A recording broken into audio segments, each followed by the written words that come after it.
cut the part mute myself every time I take a bite of this. It's exceptionally crunchy.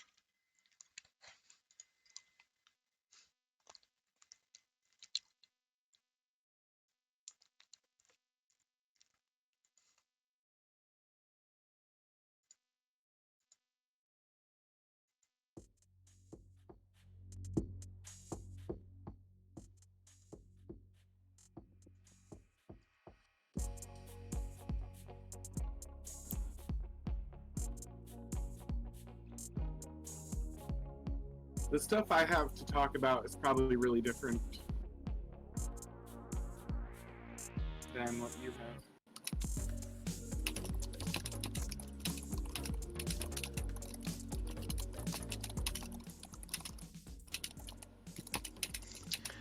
Okay, we are live for this week's Anime4All podcast, season 2. We are now talking about. We are here to talk about recent episodes of My Hero Academia and also 2 more episodes of Shaman King. We're back on that train. But as we always, yes, that train that we just missed.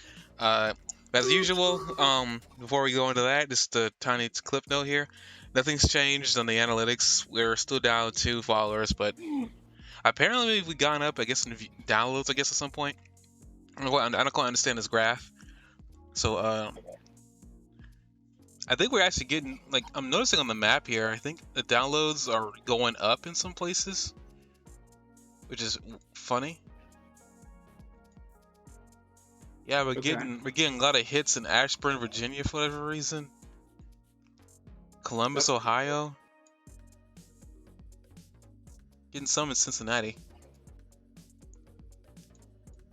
Got some in STL, which is somewhere near St. Louis. So, oh. Hello, Kansas. Apparently there's a couple people in Kansas listening to this. Oh, I was born in Kansas.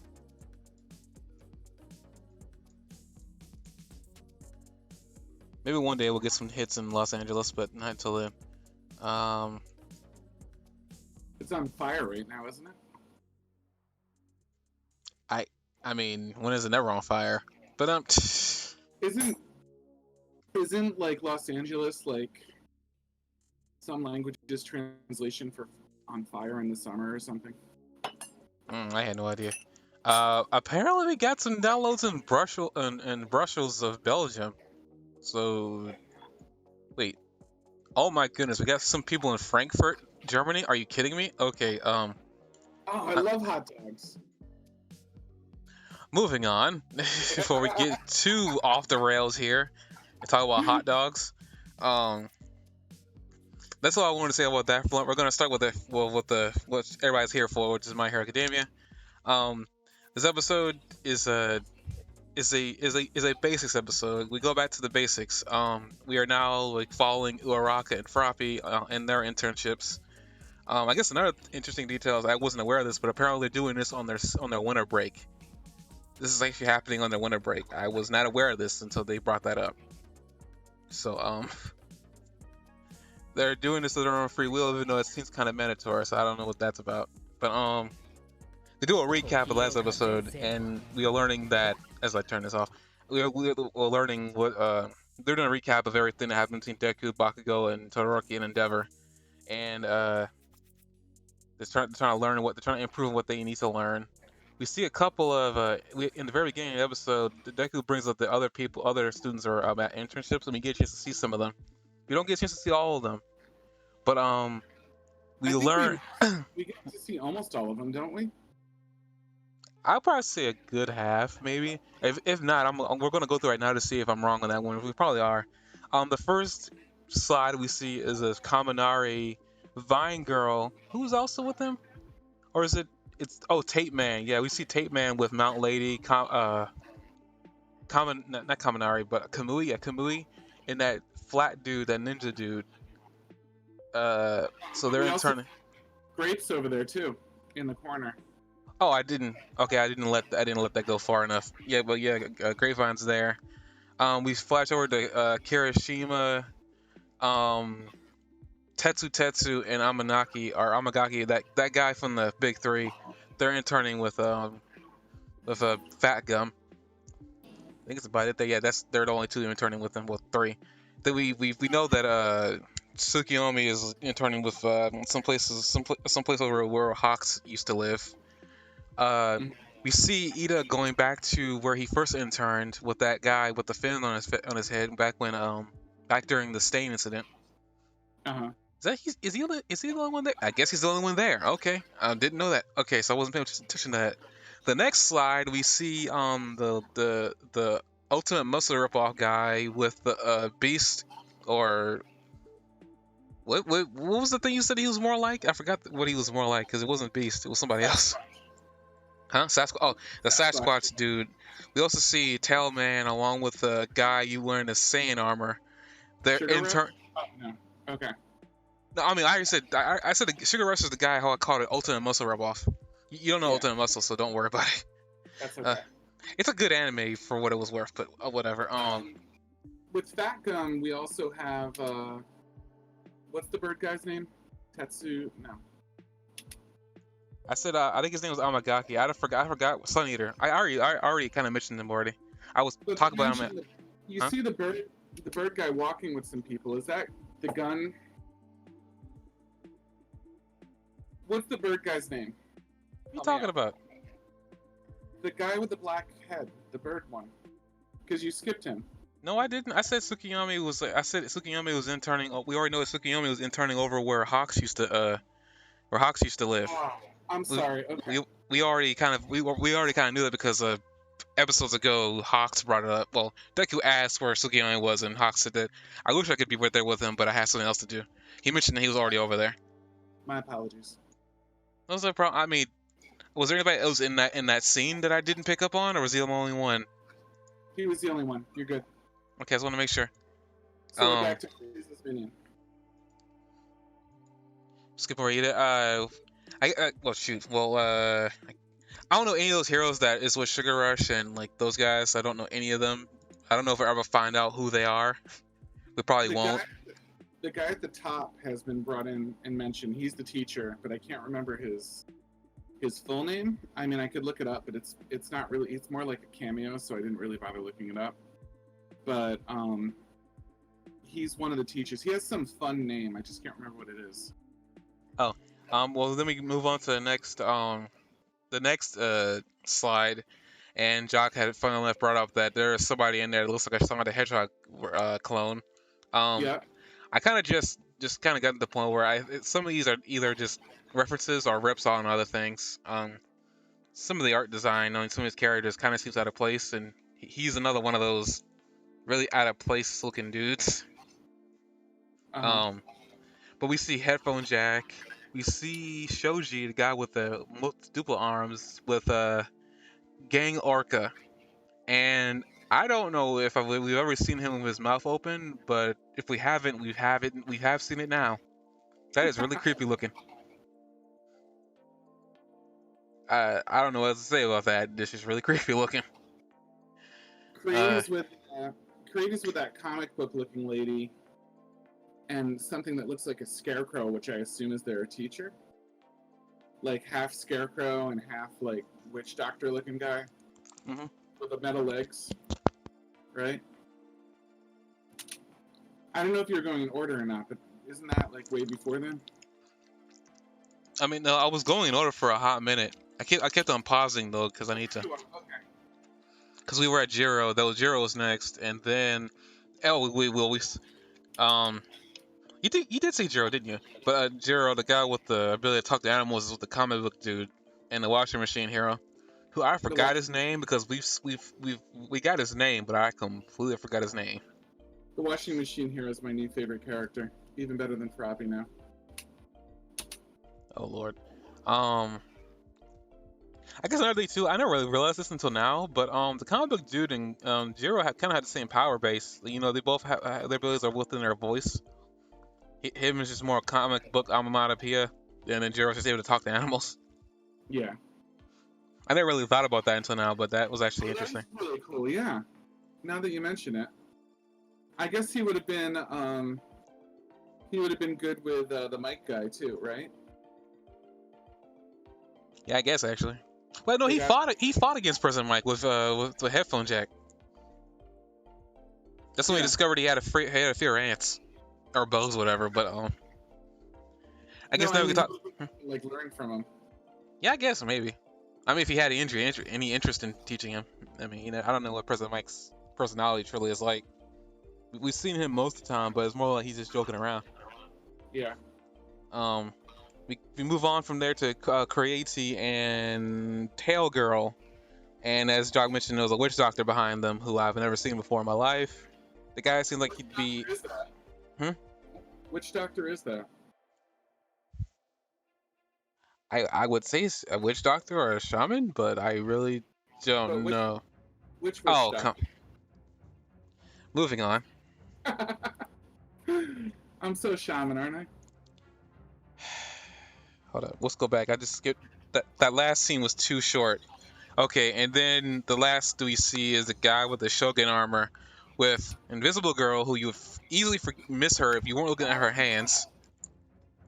I did miss her. That's awesome because of the subtitles. I think if they weren't like over it, I maybe would have noticed. Are you joking That's around? great.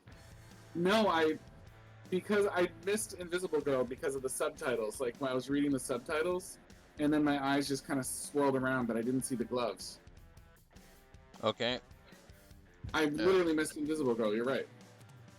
We see Ashido, and then I cannot stop twinkling here, but they don't really pan on them too long, which is weird. They kind of just immediately go away at that. Like I guess that's about all we need to see from them. They put so much into the artwork of this episode with all that stuff.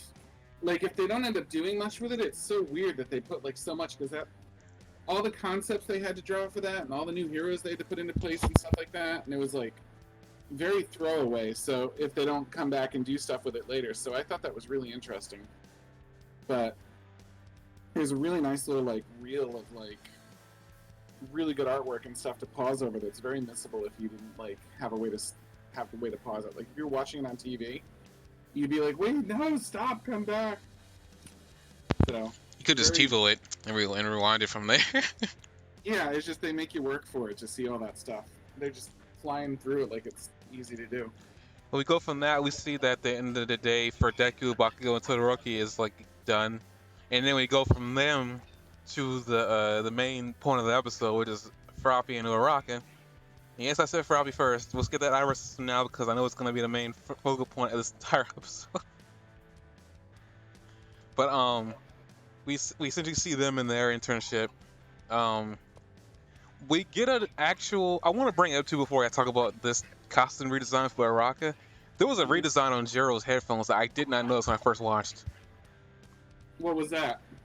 I don't know why, but I mean, it wasn't that much different. It was just like the headband was different. Like it was blue and red. That was not the way her headphones were styled. I don't know what purpose how much more was changed, but there was a change that I didn't notice at first on Headphone Jack's headphones. Interesting. I don't know how much of a change or how much it really works. I'm not sure like what it's designed to do now. I'm trying to go back to find it because it was during all that panning over the other heroes that we saw. I was gonna go. Yeah, for that reason, those headphones look different. I'm pretty sure. I don't think they look the way they did before. However, they worked before. I need to go find that out actually. That's super interesting. I But wonder. they look different. There's so much missable stuff. Like I was so absorbed in some of the details. Like missing Invisible Girl like was easy, and missing something like the headphones was easy. Like they just bombarded you. It's almost like they wanted you to only catch a couple things and have things that you went back and realized later that you missed. I think that's super interesting. Yeah, it's possible. Now we can talk about Uraraka real quick, and also probably mention Froppy because like we can see some visible changes on her too. 1 minute. Trying to go back. Shoot. Can I get a closer image of her? Yeah, there it is. I guess the only real big change in Uraraka's design, costume choice, I feel like her headgear changed too, but I'm not 100% certain. But she's like made her gauntlets a little bit bigger, and we see why her gauntlets are as big as they are later on in the episode because she uses them immediately. But I thought it was interesting design choice. They decided to keep everything with her costume almost similar. You would almost have to literally look at her hardly You couldn't just glance at her and see that something changed. You had to like actually look at her long enough to see the costume change something happen. And they even bring Mhm. up that they even bring up here that Uraraka says that she got a costume updated. And the reason for this choice is really she's trying to be more helpful to Deku or helpful to other heroes because she wasn't all that she doesn't believe she was all that helpful and she needed to I guess stop thinking. She needed to start thinking before she jumps into danger. I guess one of the things that she inherited from Deku being around him for so long. I guess over To be, here. to be fair, shooting a grappling hook line for someone that can float is a great idea. There's shit Well, I tons kind of of wanted to uses. wait to talk about that, but I guess not. But yeah, that was Oh, the I'm main sorry. purpose of her the gauntlets was just to have a grappling hook, which I'm not saying you're wrong either. It's an interesting idea. I think the thing was weightless too. Well, I guess we'll get to that point in a minute. And it seemed like, did you get the impression that when they were asking her about it, that it was like romantic reasons too? Like, I know she thought of Deku for motivational reasons, but the blush and the refusal to answer and everything else, and being like, I think what it really truly is with Uraraka is because, and I still blame Lashido for this, um, bringing up because it's typical in an anime. It's really like high school girls anyway, that they're thinking about like getting married in the future. I blame her for that because Uraraka was never all that awkward around Deku. I mean, yeah, she was awkward, but she was never like this awkward to the point that she would literally turn red even at the thought of him or even thought of touching him. But I mean, I guess a little bit of romantic reasons. I feel like a lot of it has to do with the fact that she couldn't. She, I think maybe in her mind she was trying to be helpful towards him if he ever got in trouble again, because that was one of the reasons she made the grappling hook was she needed to be able to be more helpful to other people in the future. And she probably even thought about that after seeing Deku's new power and its grappling ability. yeah. If anything, that's probably what did it was that she saw what that ability did, and she wanted to be able to have her own version of it. And probably some romantic reasons because I mean, they're really pushing this Uraraka and Deku thing. I mean, I don't Um, know what you do with them in bed, but it seems like it's possible that it's like a sex thing. I mean, if they're into BDSM, moving on to Froppy. I think we brought this up before, but I'm almost certain we don't see it because she doesn't do anything this episode, which is actually disappointing. Other than like hop on the back of Selkie, she doesn't really do much this episode. But they did emphasize when she saw Selkie that she they I thought this was really interesting that yet again they emphasized that she follows orders at all times, like she believes in following orders and being kind of a soldier about it rather than think of herself, even though she's adaptable and like setting a mission. If someone tells her to do something, she does it, and like if it's the person that's in charge of her, and she's just so committed to that. And you see a whole little like recap montage, like a mini one, like where they go over that like idea again. So this is like the third, possibly the fourth time they've driven that home.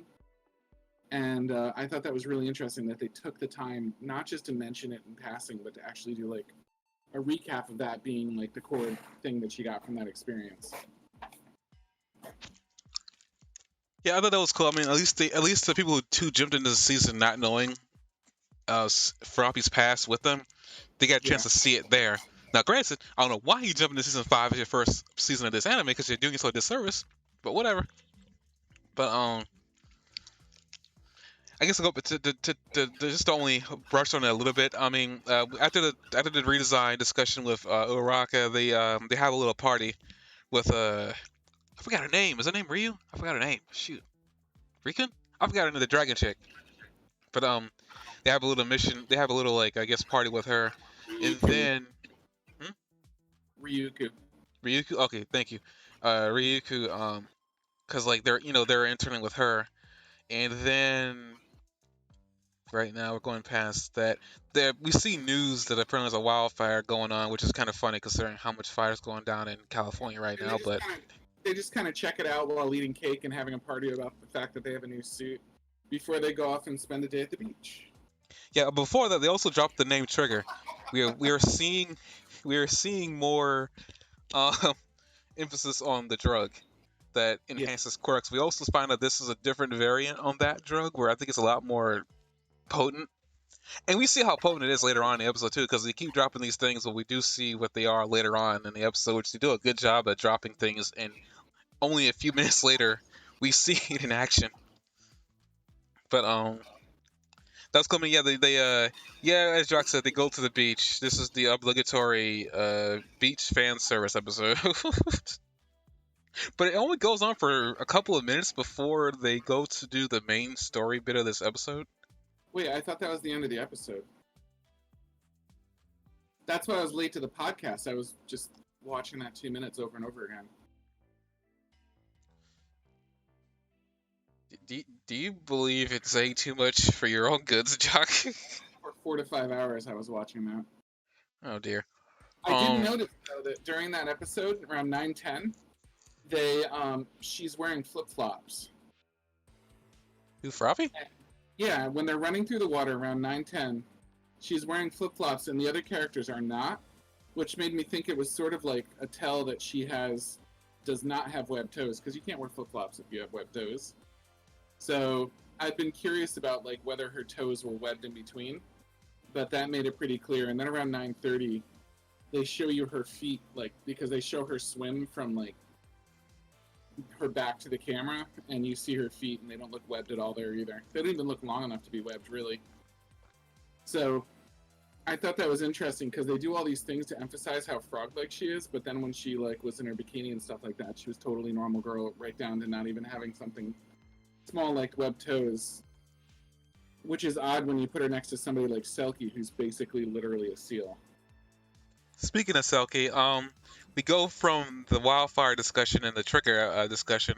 Selkie, we see Selkie apparently doing his job as a hero and following I guess a ship that is like in Japan territorial sea, and he's trying to get them to stop.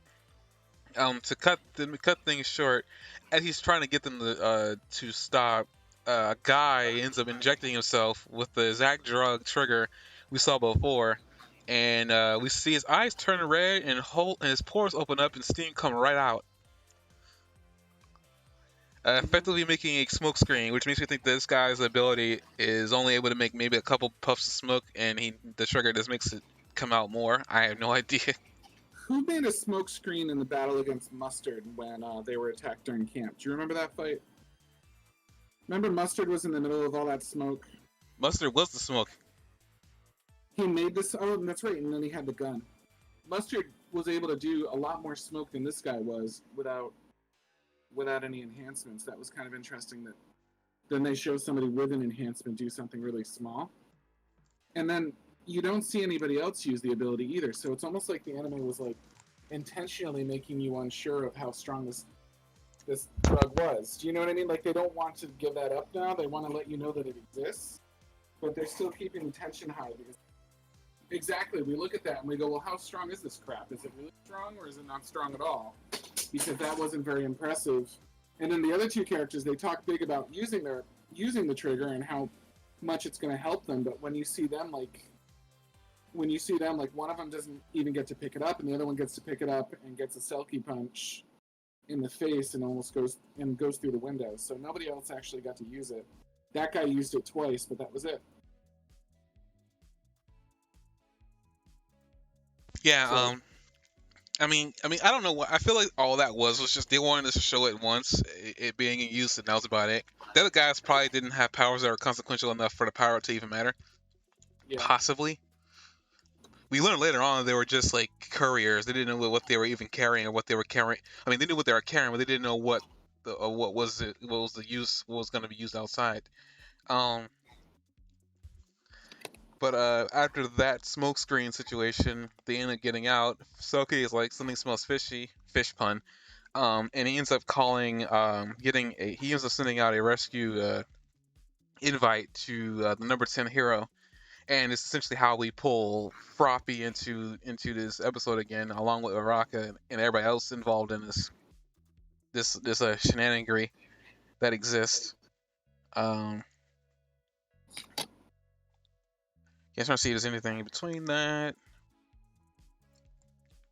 No, not much. Yeah, I mean, Froppy remembers Selkie.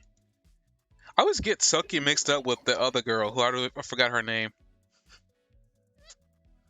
In terms of names, because I feel like Selkie would have been her name, but it's not.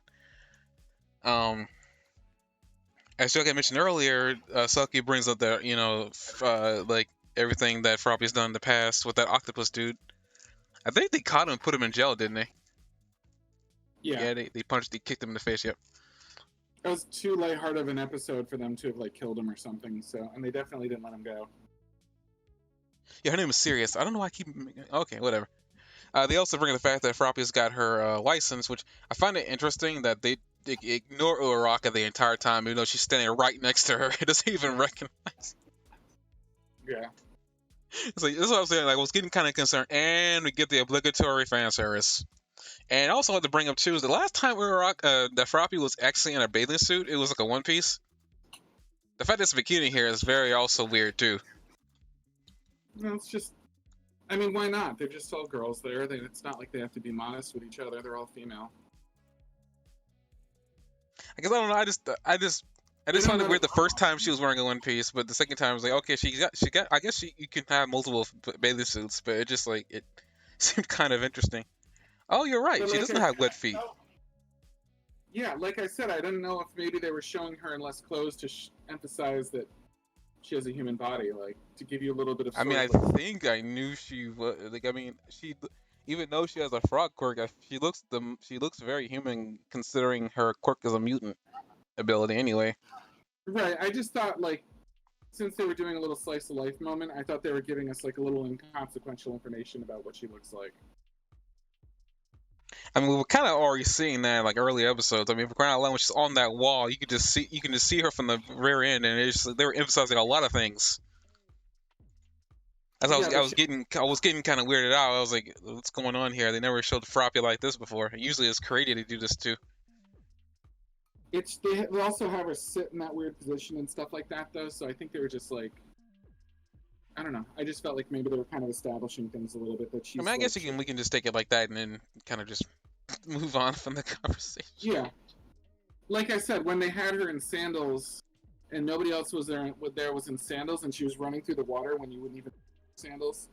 That was that was the moment that made me think that they were just trying to tell you a little bit about her anatomy in like a really little gentle way, like without making too big of a deal out of it.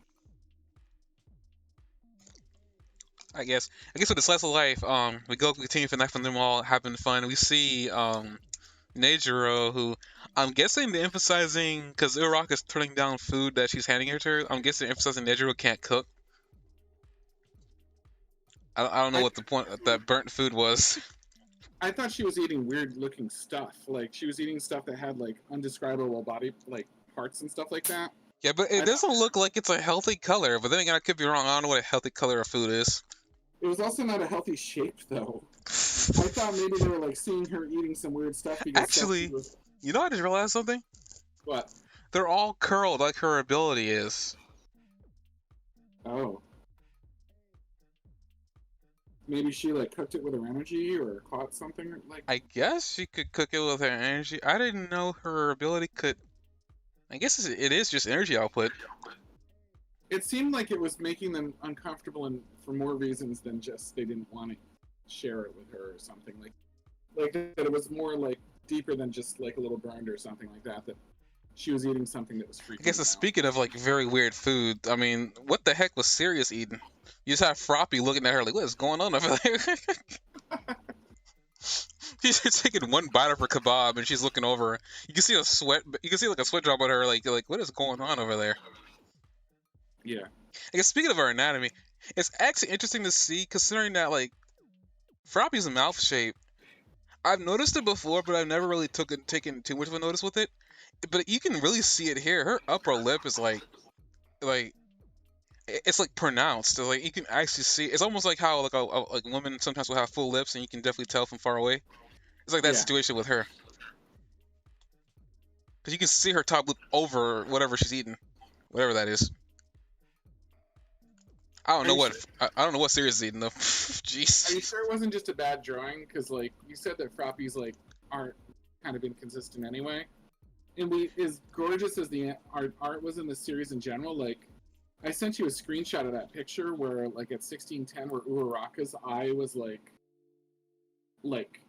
fish size, like this giant eye that was placed a little too far back in her head, but it was like a third of her head. I mean, and it was she was turned to the side though. I saw that. I saw the animation. Her head was turned to the side. That was the side of her head.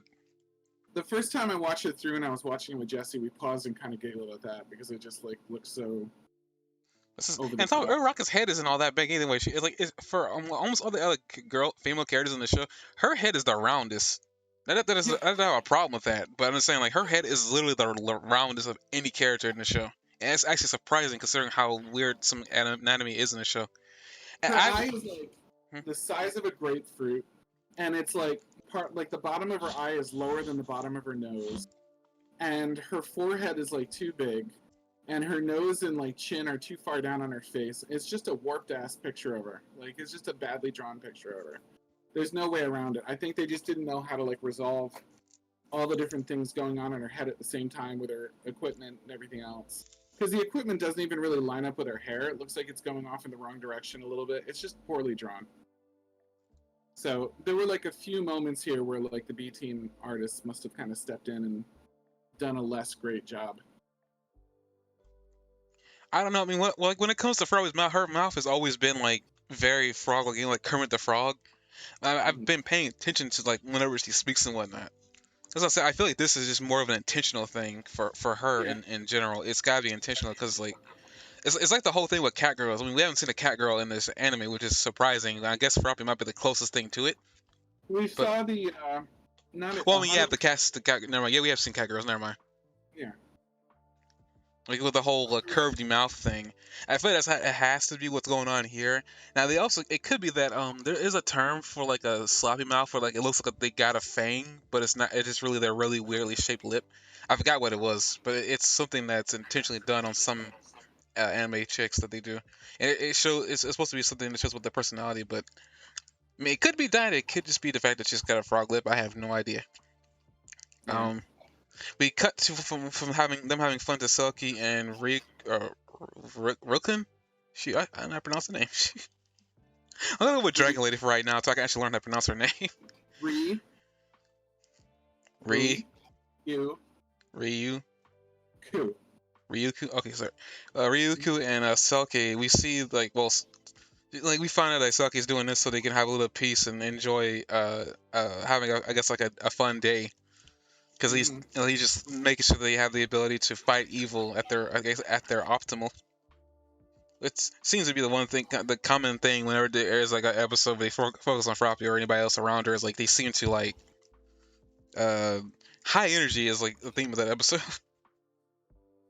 We cut to the couriers, them hiding in a rock formation that looks familiar to the rock formation that the octopus dudes like hid in last time. Didn't it look familiar to you? Yeah, I think the idea was just to emphasize that this is not the biggest deal in the world. Don't you? I think they were just building up that like this is something Selkie can totally handle. He's even done something like this before with Froppy. It's not a big deal. They're not concerned. They're hanging out at the beach beforehand. And if it wasn't for Trigger, this would be the easiest thing in the world. And they're just giving them kind of like a lap, you know what I mean, to do for their training, and that's it. And I think it gets out of hand a little bit when they've got the surprise of the plane and, you know, and the trigger that they're shooting up and stuff like that. But I think the idea here was they thought, like, well, let's get them over here. Let's do a day at the beach. Like, we didn't even really need them, but we're just going to kind of chill and have fun with this and remind them what it is to be a hero, you know, and make this sort of a moral lesson. And then things became a little surprising after that and had a twist. Yeah, Because he even says they probably won't try to run during the daytime. Do you know what I mean? Or until tonight. They said probably, like to the point where he feels like he's so in control of the situation that he's willing to take a chance on if they do run, he can probably catch them. well, I mean, you really can't beat a seal, and I think spotted seals are supposed to be like the fastest thing in the water. I think. I hear typing, so he's probably gonna confirm this. But as he's trying to confirm that, we come back to like later in the day, and now they're already prepared. They're prepared to go off and get these Marudas because, as Jock said, they were waiting for they're waiting for the day, like they're waiting for later in the day to go after Seals them. seals aren't great in the water. They can swim at about 6 miles an hour, and their top speed is about 18. Well, it's spotted seals. I mean, okay, but I imagine. I mean, they specifically say hey, this guy like a spot speed. I don't think he goes at 8 miles per hour. I think he goes a little bit higher than that actually. Great, it might have something to do with the fact that he's also part human, but still. I mean, he's a hero too, so I mean, I'm sure that they exaggerate the skills of the animal they represent too. But yeah, I think that, I mean, even if a spotted seal is significantly faster, it's not going to be more than 25. I feel like a boat picks up a little more than that. But they all head off. Ryuku is leaving Froppy and Uraraka with Selkie. She's taking Nejiri with her, and I want to bring something up. I know they brought up that she could turn into a dragon, but I don't think they ever showed an animation for when she transformed. And I guess another thing too, I never really realized this until just now, or at least looking at it earlier. Um, I didn't know that was a claw on her face, and then the wings on the back of her head. So essentially, it seems like she transforms from touching her face. Yeah. Which is a very deliberate thing that she's done here. She literally touches her face. It's weird too. I don't know if you noticed, but am I correct that her voice changes to one that's more manly when she changes into a dragon too? It sounded like the voice actor changed. I don't know. I don't think I still haven't gotten to that point, but I don't think, from what I can remember, I don't think it sounded non-feminine. I think what they did, and usually they'll do this with any monster, and this is just with any trick in anime, they'll distort the voice, male or female, and they'll make it sound like a little bit monstrous. They won't make it sound like normal, unless some of the creatures they're using, they need them to sound like normal, but usually they'll distort their voice. Okay. But it was my impression when she came on and she was the dragon. It was my impression that was a male voice actor, and that made me wonder if they'd switch voice actors for her dragon form. I mean, they could have switched. They could have switched. Granted, another thing too is, I mean, I wouldn't say it was a male voice. It could probably been a female using it, gotten a deeper voice, because sometimes they can do that. Yeah. But I guess I'll confirm that in a minute as we get further in there. But they all they have the what? Her dragon form, you can probably hear it around 1424. You can probably hear her speaking in the dragon form. I said that in a minute, but wait, why is it? Oh, I was about to say, why isn't it going further? They literally paused and they're doing a bio on the spotted seal quirk, but we see them all preparing, doing taking their positions: Sky Team, Sea Team, and then Uraraka and Froppy goes with Selkie because he trusts Froppy. I think she helped him out directly last time. I think all she does in this episode is stay on his back and also stay behind on the ship where he tells her to as he goes aboard and manhandles everybody on there. Again, though, I thought that what they were emphasizing here was that Selkie was really confident about this. Thought that there was no danger and this was sort of a jaunt. You know what I mean? That he was trying her to give voice. Sorry to interrupt you, but her voice. I don't think it's a switch. I think she dropped her voice. I think she dropped the octave on her voice. But it definitely still sounds female. It just sounds deeper. Okay. So I could definitely see. It also could be that they chose the voice actors and maybe they used a voice that was androgynous. It's also possible too, because it doesn't sound like it has a gender. But I could buy that maybe what she did there was she dropped her voice so that way it would make sense that her voice would change when she transforms. Yeah. But that's my take now. I had to look up voice actors to see if there are two on that woman, but I don't know if there are. Yeah. Anyway, I think Selkie was going easy on the heroes for the training and brought them in, wanted to give them sort of a relax, just a break. And he brought them over, they went out to the beach, and then he brought them here and he's like, jump on my back, and they go through their water adventure because Selkie felt like he had it very much in control, that these guys were small timers and something that he had completely on top. He wasn't completely on top of it. And they really did until the surprise of the airplane. Everything went perfectly fine.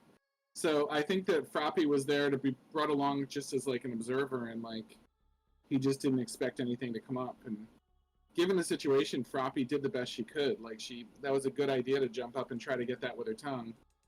But you can also see how worried Selkie was because she lands in the water and she's a frog and he's like, Froppy! And she has to tell him she's fine. You know, it just felt like he was going really easy on her. I can see that. I'm just saying that I'm surprised that I guess they wanted to focus more on Uraraka this episode, but I don't know. It just seems kind of weird. I thought they were gonna give each one of them like some time stuff. Maybe she didn't need to do anything this episode. I had Yeah. no idea. I'm not saying it was a bad thing. I would just say I was just surprised and kind of disappointed that she didn't do anything. Yeah, she just didn't really have a chance. Selkie came in and just murked that guy, with one punch. The other guy wasn't really an issue, and it's just this one guy in the plane that was trying to get away that seemed like it was problematic at all. They and even big of a sorry. deal, Uraraka, like hand-to-hand combat. You know what I mean? I'll get to that in a minute. I'm gonna fanboy all over that, but it's only gonna be for like a minute or two. But I will fanboy over that. Are we talking about the escape scene yet for the plane? No, not yet. We're getting there. What I was saying, essentially, we they find the ship. They the guy does the super smoke screen thing. Selkie isn't phased because Selkie can use not electromagnetism but echolocation, and it honestly it seems good. Like, I mean, I guess at the end of the day he definitely had all that. He definitely had that all like handled. He didn't need Froppy for any of it. I guess maybe he brought her in there just as a second backup plan in case he did. Because Froppy has some new gear on her too, and we never got a chance to see what it can do. Unless those are goggles, but she got goggles on her head, so I'm kind of confused why those things on her neck would be goggles, but whatever. Selkie punch on this guy in there as he's about to inject himself with the with the trigger. We don't know what he can do, but clearly these people have powers that are so bad that they need the drug to amplify them. Because they immediately go for them. They don't even try to fight with their normal ability. They literally go for it before they even try to attack. Yeah. The Dragon Girl Dragon Woman removes puts a hole in the smoke barrier cloud, and we find that there's a boat. Well, not a boat. We find there's a plane. One of the other guys got into the plane and is now preparing to escape. Froppy sees this and tries to use her tongue to get it, but it seems kind of weird to me because this is a scene it seems like he was in the water and then all of a sudden the feet were up. I don't think the feet could retract that fast, can they? I don't know a lot about planes. Yeah, Froppy doesn't manage to. She misses and she drops in the water. Selkie is like, Froppy, as Jock so elegantly put. It was just like unnecessary concern, in my opinion. That's why I was thinking about how it just seemed like one more point that he was going easy on him. This scene, if I can interject for a sec, this chase scene, especially at the beginning, the guy.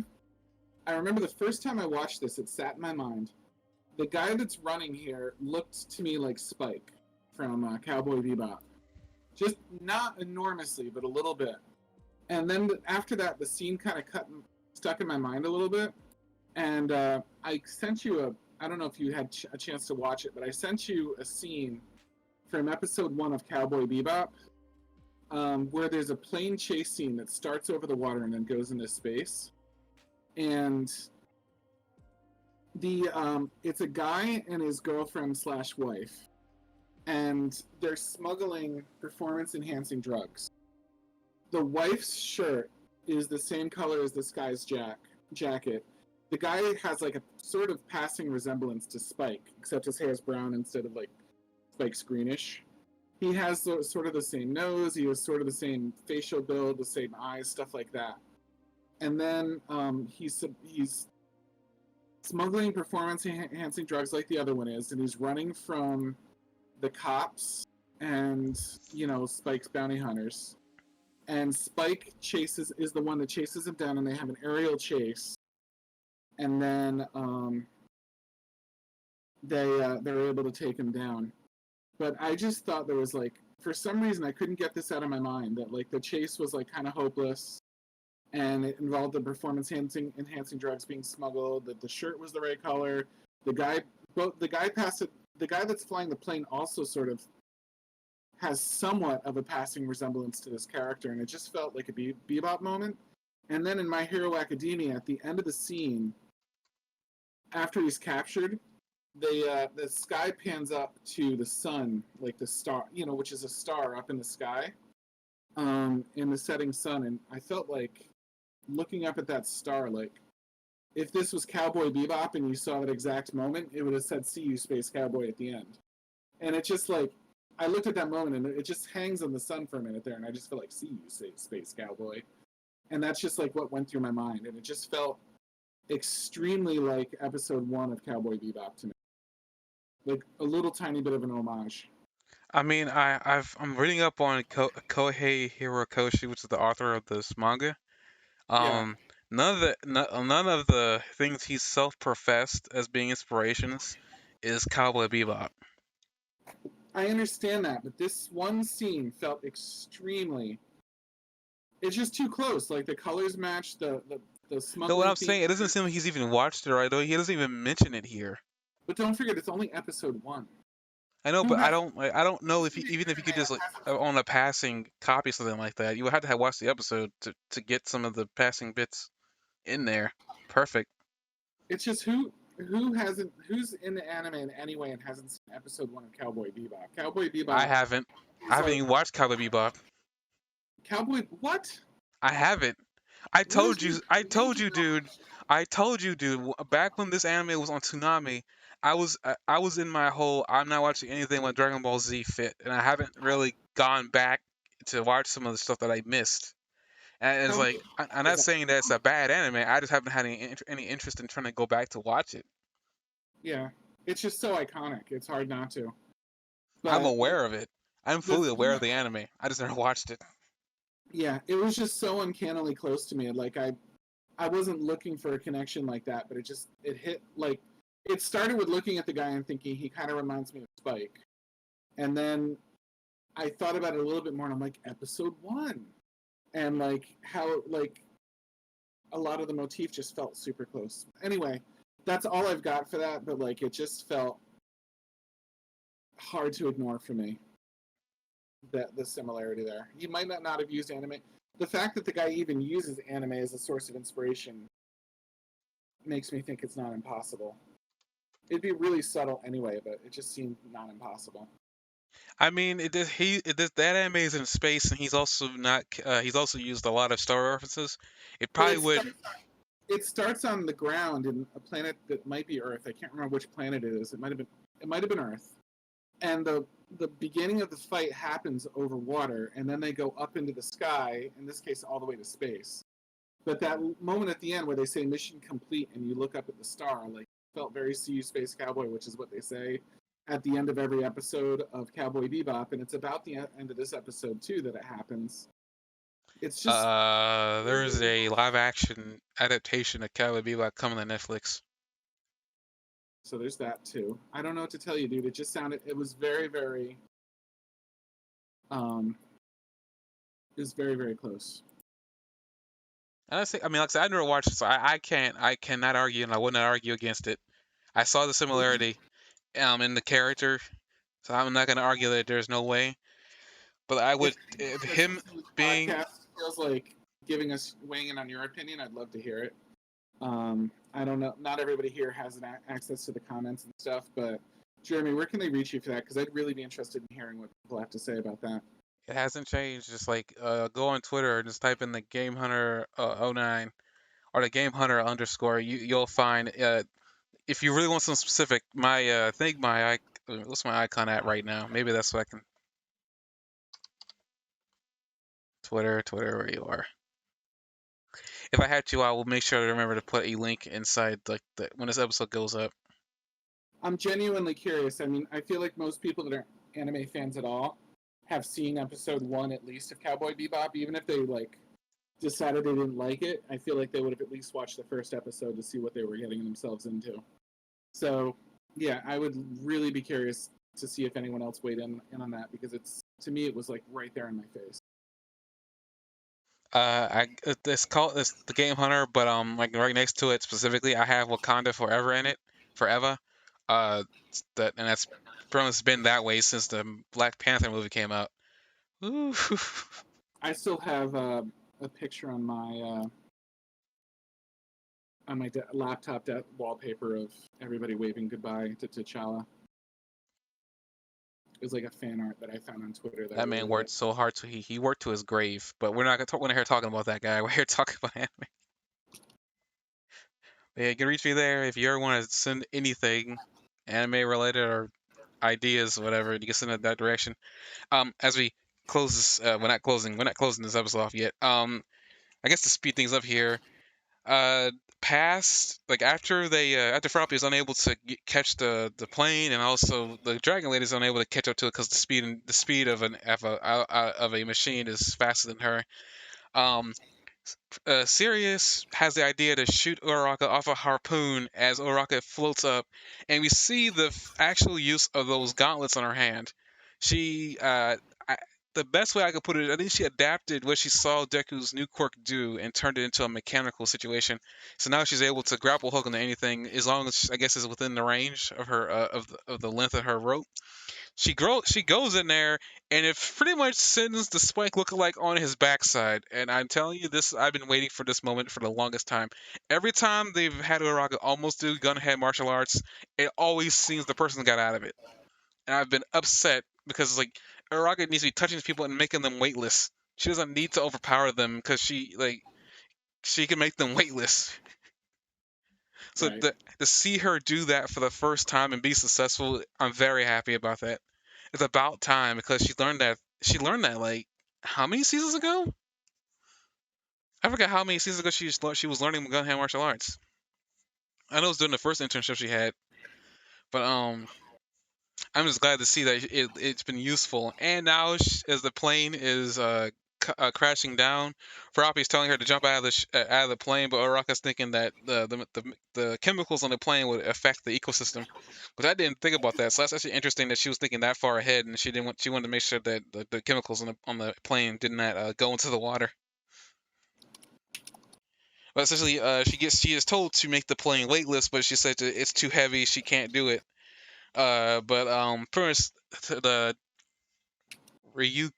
I don't want to keep calling Ryukin like Ryukin. Hold on, I'm looking this lady's name up so I can actually have it down in my head. Ryuku. Ryuku. That's another person I know whose name is kind of close to that actually.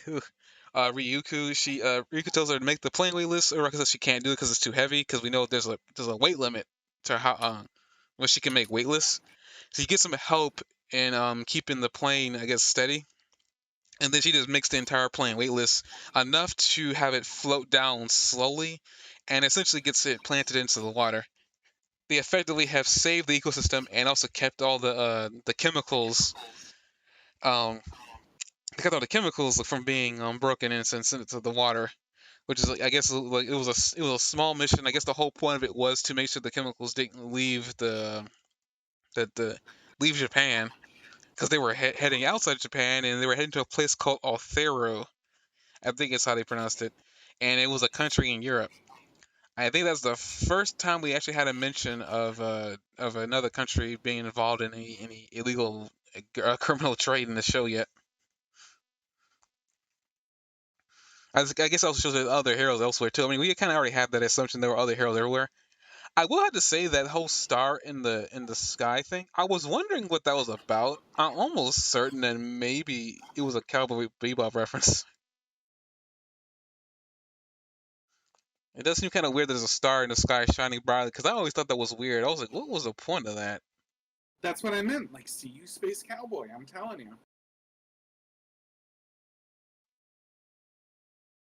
I guess it would have to be. There's no other way to like to Follows the really. episodic format because they have the climax where they catch the criminal, and then they have a little bit of a sort of almost slice of life wind down sequence in the episode, and then they say "See you, Space Cowboy." It even follows like the same basic concept. Like it's just so there. Like I really think that that was what was going on. You can say that like he didn't list it as one of his influences, but we see so many influences in the artwork of this everywhere that it's really hard to completely write off that whatever he listed as his influences that day were there's just way too many. I guess as we end this episode off here, I want to bring up that when I never talked about this entire episode because he kept on doing it, but I was just kind of waiting to the point where we could talk about this. Saki has always done this thing where he's tried to be cute, and like we found that Froppy finds it adorable, and also we found that the Nejiro, the guy with the woman with the twirling abilities, but we have the confirmation at the end of the episode that someone tells him like, that's not cute, right? He's like, I'm beginning to realize, and then they cut it off from there. He's just like, oh, no big deal. They're having a good day. I'm having a good day. It doesn't matter that it's not cute. Where do you think these quirks happen what happened to make these quirks happen? In the universe that they talk about, people just sort of started getting them at one point.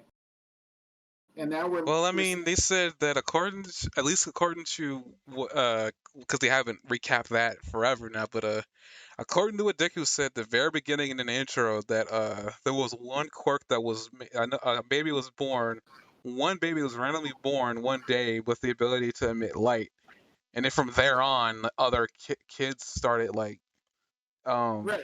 But that kid didn't seem to be the cause of quirks. He just seemed to be the first reported one.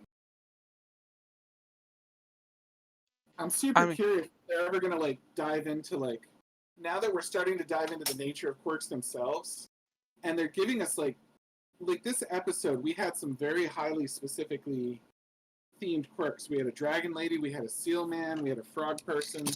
We have some very advanced level quirks to the point where they show a cat in one scene, and I was like, just in the opening credits. And I was like, is that cat, you know what I mean? And the fact that it wasn't just limited to humans, it wasn't just a genetic thing, animals started getting quirks too and stuff like that. It started making me wonder, if we're going to get to find out where quirks come from in the first place. I don't think we are. I mean, I don't think it really matters where quirks came from because they just started spawning one day. It'd be really hard to, because basically what you're asking for is you're asking for a blowout reason for what's going to happen, and like whatever reason that we were given, if he decides to explore that, it's not going to be a reason that's going to make everybody excited. Except we know that they have these nomus and that they have tons of quirks, and we don't know how do you make nomus if All For One is in jail and they don't have his ability to transfer quirks from one person to another. These nomus are probably already made. I mean, no, like that's really what it comes down to. They were already made. They could be already made, or it's possible that All For One wasn't in there working in that factory in the first place, and we just think that that's what's going on because he was there when they got there. But we know that he was laying a trap for them anyway, so it's debatable whether or not he was in there making nomus time anyway. He kind of had to be. He's the only one that can move a quirk from a body to another body. There's no other quirks that can do that. That we know of. But if they also found in the same way that they found a way to amplify quirks, if they figured out how quirks are created or a way to create quirks, then they could be drugging these things up to give them crazy amounts of quirks too, and creating nomus that way, as opposed to just stealing them from one person and giving them to another.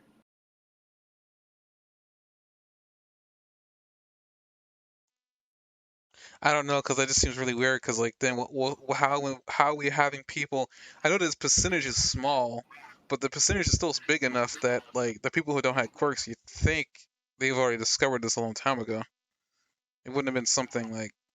Nobody's trying to find this out except possibly the villain. The villains are the ones in the series that we know for a fact have been doing researches on how to hack quirks. We know that they've been making nomus. We know that they've been making amplifiers. We know that they've got someone that can switch one quirk from one person to another.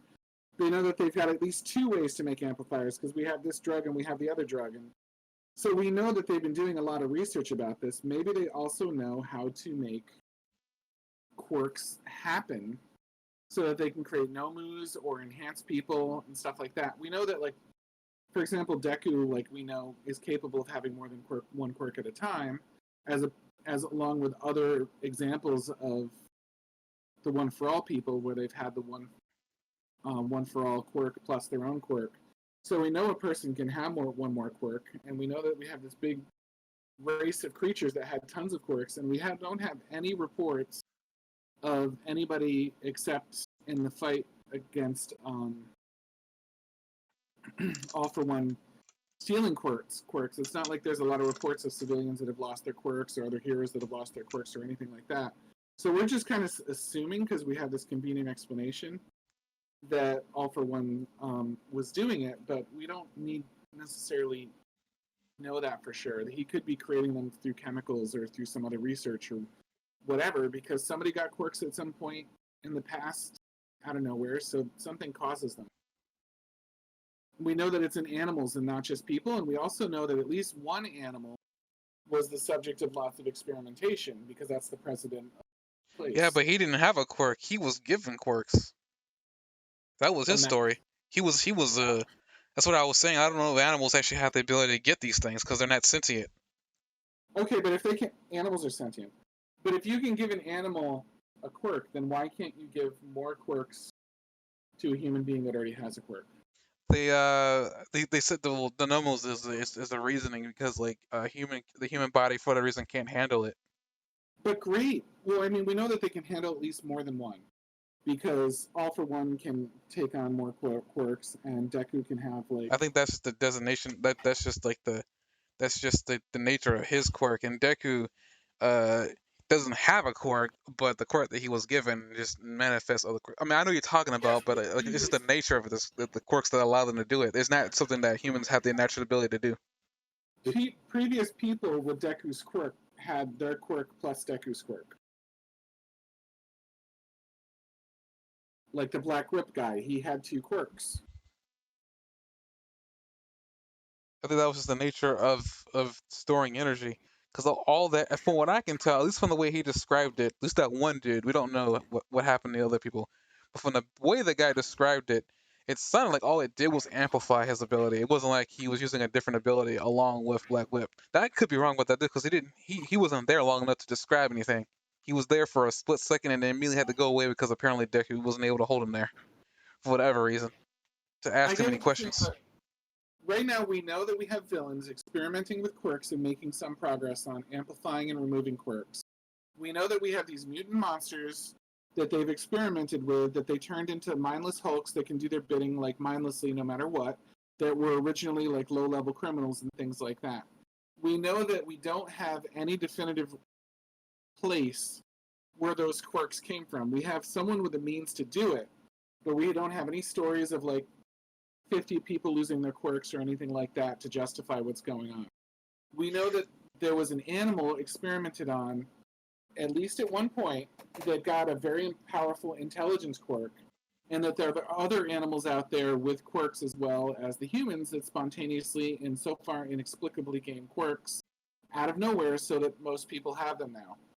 So it's very possible that they can create quirks where there aren't quirks. And if that just means that they overload them and they're Nomu, and that's all there is to it, then fine. They get some mindless soldiers that are super powerful and have their purpose in the army. If they can give people more, if people can handle a certain number of quirks before they get overloaded, that's a number more than one, then they could be giving people additional quirks at some point. And maybe it's 2, 3, 5, whatever quirks that you get before you get like too many and you get overloaded. Or maybe it varies depending on the person. So some of them become nomus and other people become really powerful because they have the ability to handle it. We don't know. But this is all definitely within the realm of possibility in this universe. I'm not saying it's a definite, but it's something that I'm interested in. I get what you're saying, but there's a problem. There's a problem that I have with it story wise, and it's like if there was a way to make these things.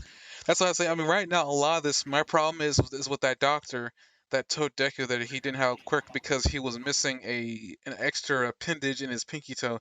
That didn't make any dang sense to me. Because I don't understand how a body part like that, unless there's a body part that is spontaneously made from birth. But uh and I do know, like, I mean, there has to be a reason for why people got abilities, but at the same time, like, my issue entirely with it all is the problem I had with certain animes that kind of built up some mystery. Yeah. A perfect example of this is Yu-Gi-Oh, the original Yu-Gi-Oh with Yamayuki in it and everything like that. One of the bigger story, and that was the card anime, but the story was interesting enough to the point that it had me hooked.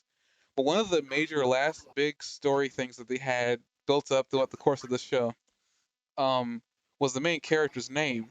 The guy was a nameless pharaoh from a time when he was like from a time back in Egypt when he was alive, and he had been habit he his spirit was inside of a pyramid that a little boy had picked up, that he was able to inhabit. He was able to switch bodies with him to be able to walk around Earth on his own 2 feet.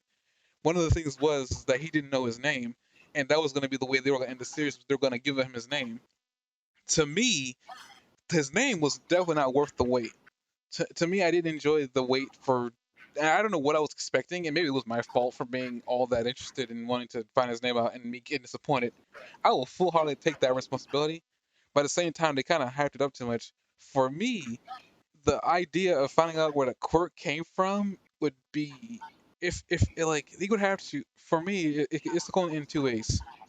The finding out how it happened is amazing and mind breaking and earth shattering, or two, it's very disappointing. So disappointed the fact that I'm not gonna want to care about it, and I'm probably gonna lose interest. Yeah. These are two sides of the same coin. This is a 50-50 shot, and I really don't want to dive into that kind of situation because I'm pretty sure if he does have an idea where this quirk came from, it's probably not this big earth-shattering revelation. It's probably some mystical thing that happened one day for no reason other than that it happened. It could be, if somebody knows how to create quirks, it's probably not the good guys. So the fact that the doctor doesn't know, I mean, if you're arguing that like that doesn't make sense because extra toe, I mean, if you've ever seen a Nomu, like I guarantee you they didn't look like a Nomu before they had all this stuff happen to them. Like obviously No, getting what I'm quirks. saying is that he says that there was like I remember this line specifically because it really rubbed me the wrong way. Um, it was the fact that he said he had examined Deku, and this is like his third or fourth or fifth time that he's been to his doctor. And you could tell because the doctor's been seeing this kid a lot. He says that there was a bone in the pinky toe that he was missing. Right. That apparently all the other kids apparently had. That apparently made it so that he had it. That doesn't make any sense. It doesn't make any dang sense. That's what I'm saying. This whole like, I mean, yeah, it's intriguing to figure out where the quirks came from. I'm not even gonna lie about that, but I feel like that explanation I got is what I'm expecting is the equivalent. It's gonna be something so disappointing that I'm not gonna agree with it, and it's gonna make me lose interest. And I don't Yeah. want to run down that road. I feel like it could just be something like All for One created quirks in the first place. I mean, that'd probably be something I'd buy, and it would make me lose interest. But I don't know. Like, it just seems kind of weird. I mean, I mean, considering if we don't know how old that man is anyway, from the way he talks, it's like he's been on Earth for past a millennia. I mean, he's been there for all of the generations of um, All for One because he's been there since the original All for One person. So he's been there for quite some time. He's been there probably since back in the day. Oh, it's very possible he's the one that created quirks in the first place.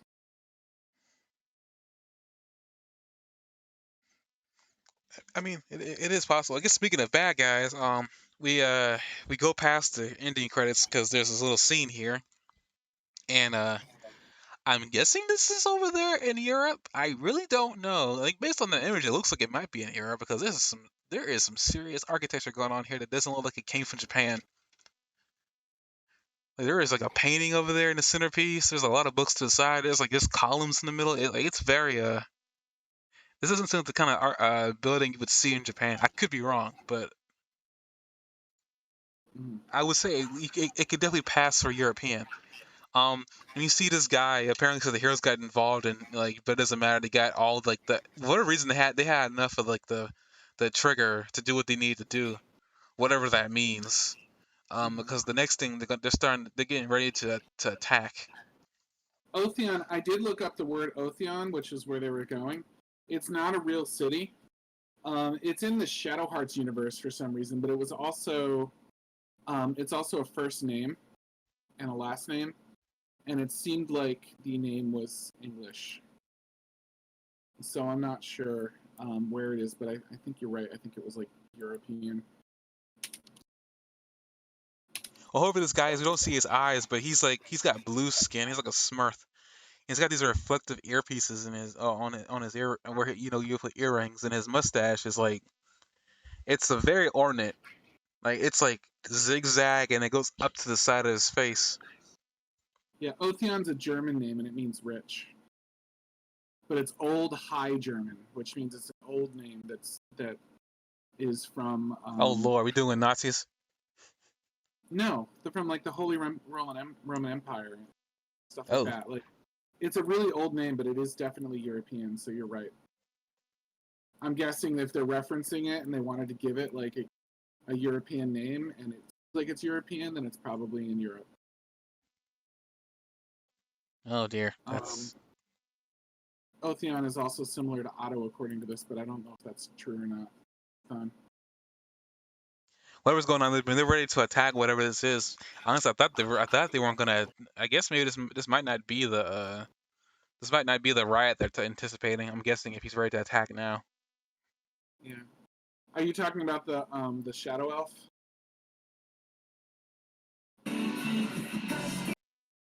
The heck was that? That was Funimation. When I mute the tab that Funimation's in,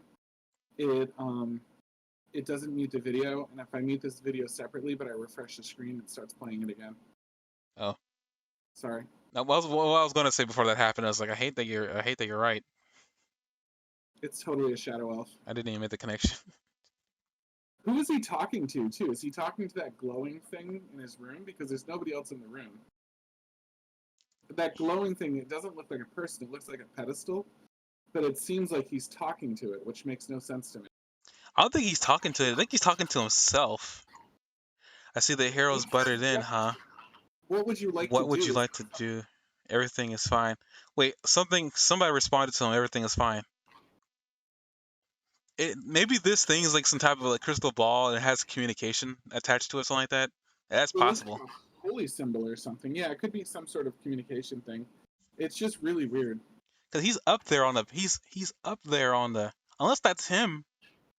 Yeah, that's his blue face. Yeah, I think that's him. The like he's got some type of high status because he's like up high on a balcony. He isn't like ground level. Where he is stating his status in whatever hierarchy he's a part of. Is it just me, or does the big framed thing in the background over his head look like some sort of menorah? You only get a little like teaser piece of it. The brown like framed thing up at the very I don't top. know. I can't tell what it looks like. Honestly, if I'm being honest, I don't see enough of it to get any real It has menorah. well, I mean the thing looks a little bit church-like, and a menorah has 9 candles, right? And one in the middle is the biggest one. If you're listening to this podcast, it's on Funimation. I'm at 2318, and I have to still it to really get a good look at it.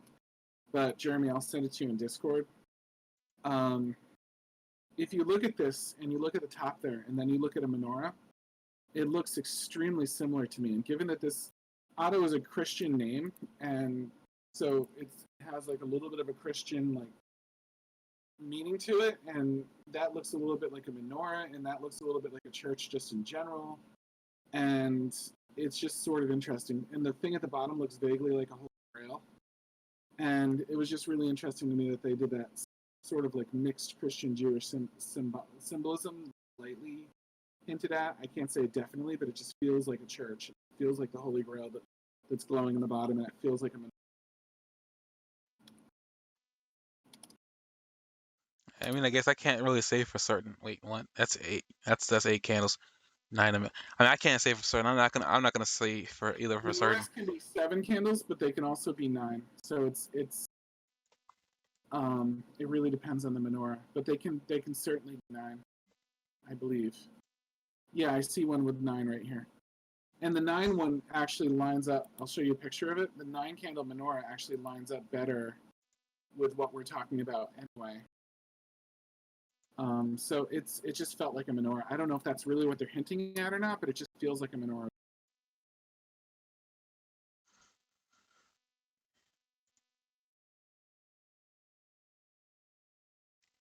menorahs have a lot of decoration style, so it wouldn't have to follow anything specific. I'm not gonna wait for. I'm not gonna really say either or. It could be, but I want to see more of that. I want to see more of that picture before I say either or of what I believe it looks like. Because there's more in that photo than just like on the sides too. There's something going on with the sides. Yeah, I agree, but also look up a Holy Grail. See what I mean with that too. It has a sort of Holy Grail feeling, that glowing thing on the bottom. If it was glowing like real heavy, it doesn't look unlike a Holy Grail.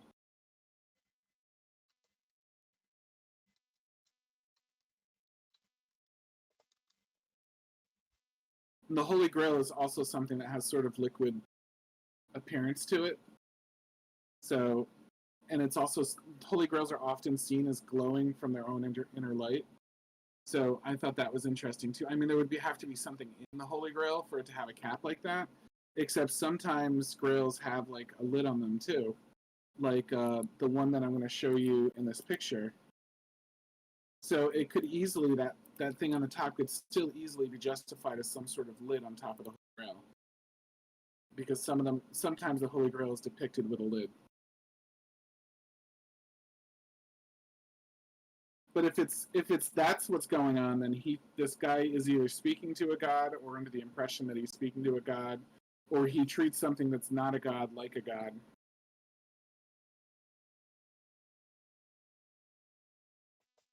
I mean, it's possible. I mean, he could just be. Like I mean, this entire world has quirks. So there are parts of like the world that we don't know of. Yeah, Um, we know there are U.S. AA heroes because All Might interned over in the USA at some point when he was younger. yeah. I suspect there are African heroes. Uh, Based on we were over here and they bring up someplace over there in Europe, they're definitely European heroes. Right. I mean, of course, are everywhere. So I mean, yeah, it's possible that maybe something has a quirk that somebody has a quirk and they treat that person like a god. It wouldn't be the first and definitely wouldn't be the last. But I guess with that, that's the end of the episode. We don't know what's going on here. I mean, they're setting up for like what's going to be apparently an episode where Deku, Bakugo, and Todoroki are going to be Shoto going to be staying over at Shoto's house, and the title of the episode a visit from hell or something like that, or hellish preview. Wait, what was the name of it? I forgot the name of it. Shoot, the hellish Todoroki family. So we get a chance to see Deku interact with the other children of the Todoroki family, but I guess other than that, we'll talk about that next time. But I guess real quick here, it's getting kind of late for me, and probably late for you too. We're just gonna touch on some stuff from the Shaman King episodes 9 and episodes 10. So the first episode is essentially, as we're moving over to that, the fight between Yo and Ren. And episode 9 is literally just that. The entire episode is just them fighting, and I wrote down quite a bit specifically surrounding episode 9, and there's some interesting stuff mentioned here, specifically about Silva. We actually get some name drops from a couple people from the Patch tribe, which is where they are from. I mean, I knew they were like I guess Native American-ish. I'm not entirely sure which tribe they're actually based off of, because I know they had to be based on some tribe. But Well, he's a panda, so I feel like, and there's a dragon on the woman's body, on the woman's outfit, so it doesn't feel very Native American to me at all. But Native America is not the only place where there are tribes. Am I off? Native American's the only tribe I can think of. 'Cause I don't know what other tribe. Well, I don't know what tribes exist over there in Japan, but it's But probably based on couldn't it what they're. just couldn't it just be feudal Japan? Or actually, aren't these guys Chinese? No, Why not? they don't. They don't look like they have any like symbolism towards China, and they What is it? wouldn't. And like that seems like it'd be like they would have some bias towards Ren, which none of them do. The giant panda is Chinese. It's native to China, so there's one.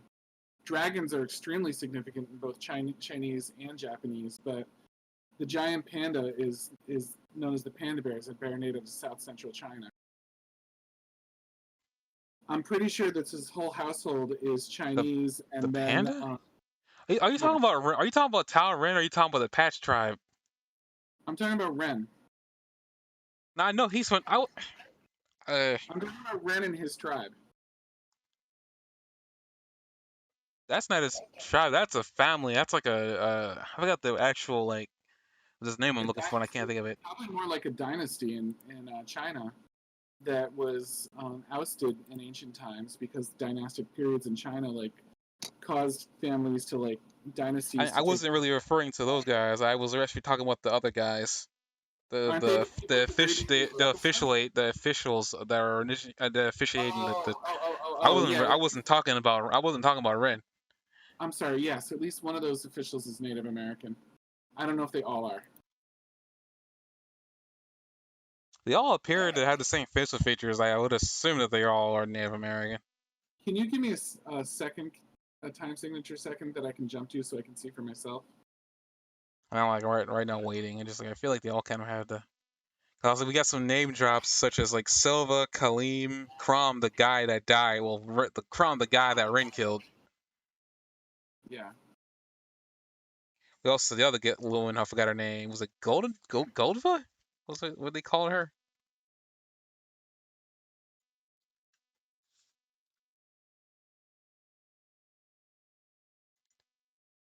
Like I guess what is this 249? Like very early on, like they're like on the outside relaxing. Like I Okay. mean So they look different and they look different enough, but they seem to have this. They almost seem to have the same face. It's just disturbing actually. The only thing that's different is like one looks like he's been through a lot, the other one looks like he's fresh. yeah,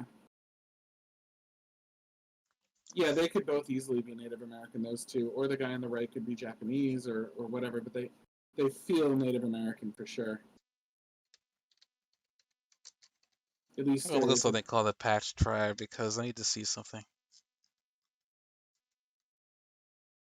Oh, they're all Native American. Oh, cool. Okay. Okay, so I wasn't being offensive there. I was kind of concerned. No, you're fine. Yeah, because the old woman looks like she's got feathers on and looks like a medicine stuff like that too. Yeah. But yeah, we see them here. Apparently, Silva also gets promoted to being I guess the head official. I guess I put that in quotation marks because I don't know exactly what his new job is. I guess they were more concerned about his that Jock brought us up last time we were talking about Shaman King, that he seemed to have some favoritism towards Yo, and they actually recognized that. And I Yeah. guess as a way to, oh wait, I didn't see that. He's Tao Ren's official now.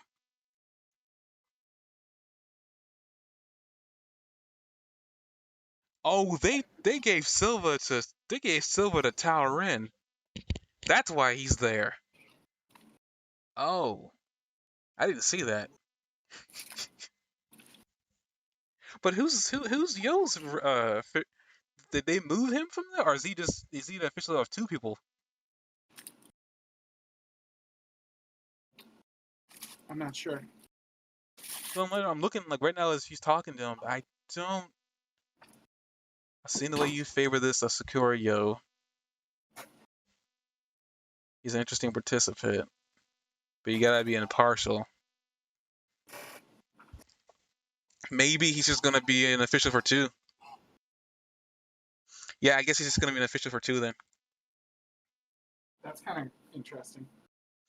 Yeah, he's talking about like showing respect for Ren, showing respect for his friend being Ren's official.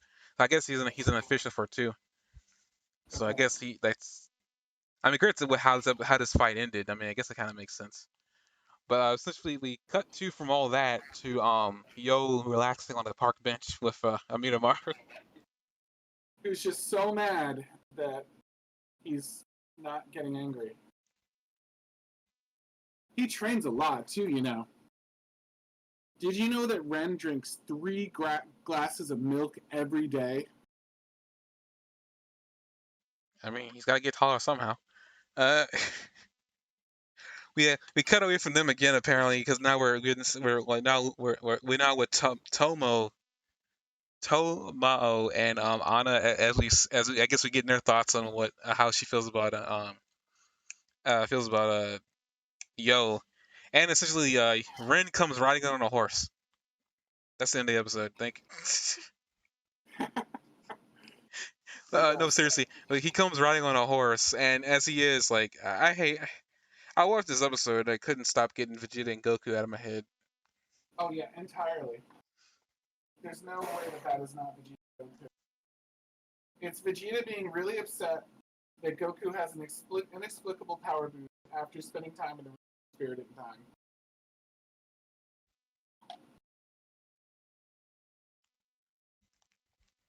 But yeah, it's like they had this fight. They end up talking, and Ren's like, I'm gonna beat you in one move. You're not gonna beat me. And The smack talk, you mean?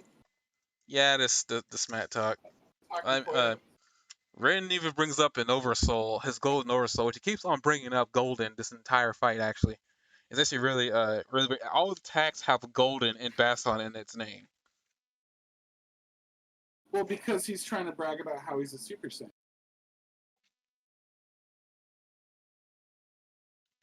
Can someone pull a cane in and yank Jock off the stage, please? He's having too much fun. I'm sorry. I'm sorry, you're right. That has nothing. So, can I talk about this golden slash dance for a second? Which one? The first, the third, or the last? No. The move, the golden slash dash, the move. So, I looked up the Japanese for it online, and it's called Chukozemai. I'm probably butchering the pronunciation, but that's basically it.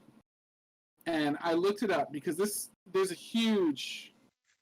What I was trying to get at earlier is there's huge tension in this series about like China versus Japan because China and Japan have had a grudge against each other at least. My history isn't great, but at least since World War II, when they fought each other, at least since then, China and Japan have had a big rivalry with each other. And here's Japan doing a series with Chinese and Japanese people, and probably in Japan this is racist because you have all of the overseers having a bias towards the Japanese guy, and then the Chinese guy comes over here and he's using his Chuka Zenmai or whatever. Like I know I'm pronouncing it wrong, but I looked up Chuka Zenmai because I was like that sounds like something with some historical significance, given how much mythology I found in this already. It turns out that it's a brand of instant ramen. So I linked it to you in Amazon. Moyoko Chukozanai Hayashi Chuka instant cold noodles. It's basically ramen. So his attack, if you Google it, connects with ramen. I mean, that's a lot of things in anime around this time. A lot of attacks were just done for the irony and also to be laughing. If you knew any context behind it, I Yeah, didn't I just know thought that apparently that's what it was instant ramen. That's actually kind of funny. But I think it's actually really funny that like I said when I looked it up and I found out that after this guy comes out and he's bragging about drinking 3 glasses of milk every day, and then he launches right into his ramen attack. I thought it was kind of funny. because the notes I actually got to have on here, I guess let's speed this up a little bit more here. Basson and Amidamara clash. We see that amongst all the Golden Oversoul talk, we see a new attack as it's called the Golden Chinese Slash Dance. It Uh-huh. looks like a spear with a block and spikes on it. I really don't understand the design choice there, but it's just Basson oversold into it. It's actually Uh-huh. kind of interesting because the oversoul on his spear looks completely different versus the oversoul on Yo's sword. There's some serious differences there. Um, Yo reveals his new oversoul. Ren notices that. We find out as Ren is about to attack Yo from behind, we actually find out that apparently Yo and Amidamara share a sight. So he doesn't have to turn around to block an attack from behind, which is actually really cool. This shows how much more they've bonded with each other. We see another new attack called Shockwave Buddha Hungary. I think I pronounced that right. I probably Okay. didn't. I believe you. I probably offended somebody. I am apologizing right now. um, the attack does nothing to Ren, and essentially Ren announces another attack called the Basson Golden Punch. Um, I'm probably gonna accumulate that to just like Falcon Punch at this point. Yo actually managed to survive the attack by releasing his Oversoul to cushion the attack. We actually see some numbers here in terms of power levels. I had to write these down because I think these are kind of important. But Yo's Fuyaku at this point of this fight is at this point in the episode is 240 out of 270. I don't know how relevant any of that is really, but they give a number to how much Furyaku they actually have. We You also know what find out homework? some. We You know also find out homework I something. did. Hmm? You know homework I did not do. In the previous fight, they checked their power levels too. Remember?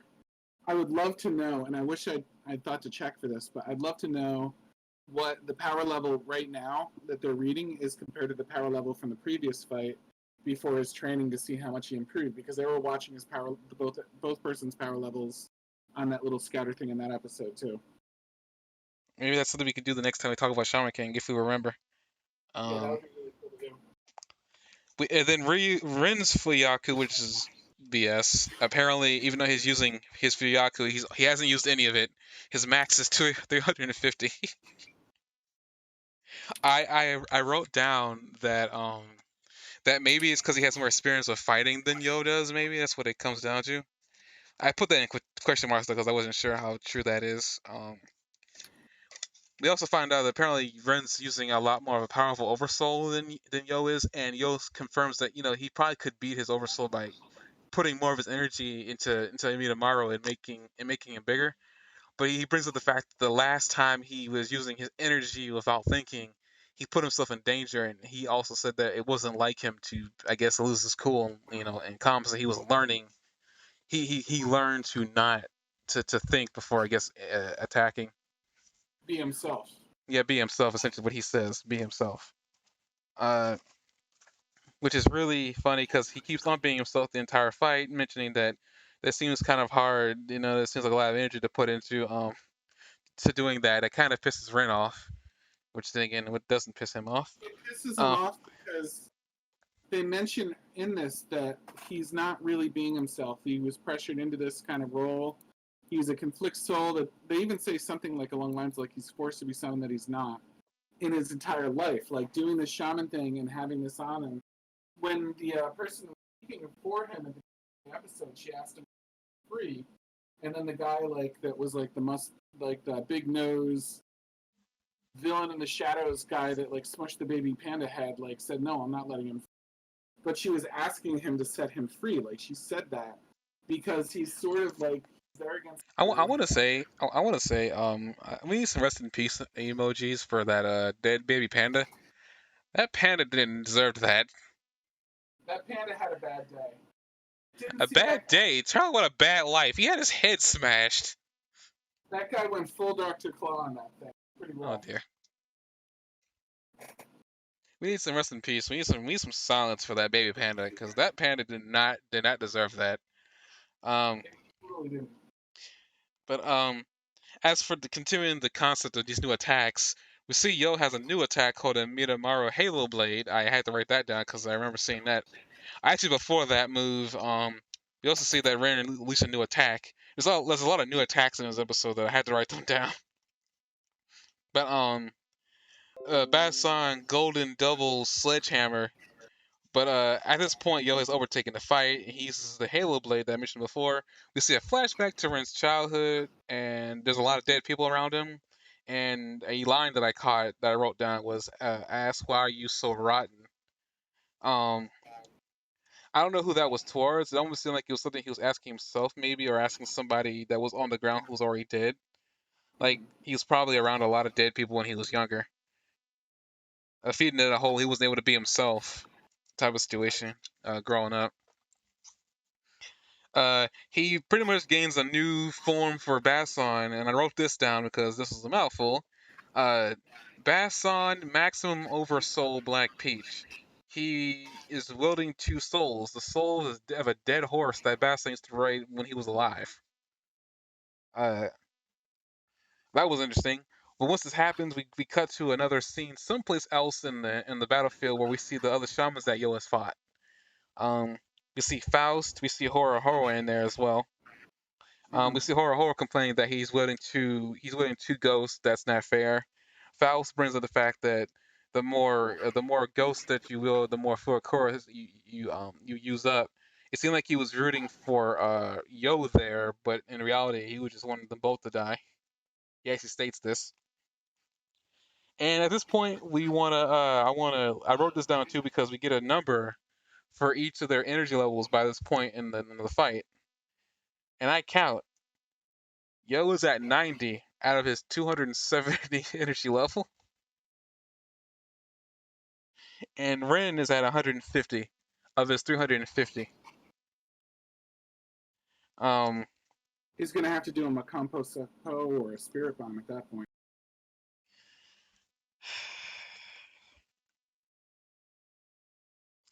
did no one get that cane?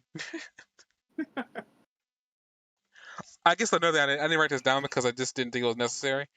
Ren gets out of his shirt before he decides to possess two ghosts, so I don't. It's one of those. It was just by this point in the anime that I realized I was probably watching a little bit of Dragon Ball Z, and I wasn't happy about that. Um, Because it was fusion.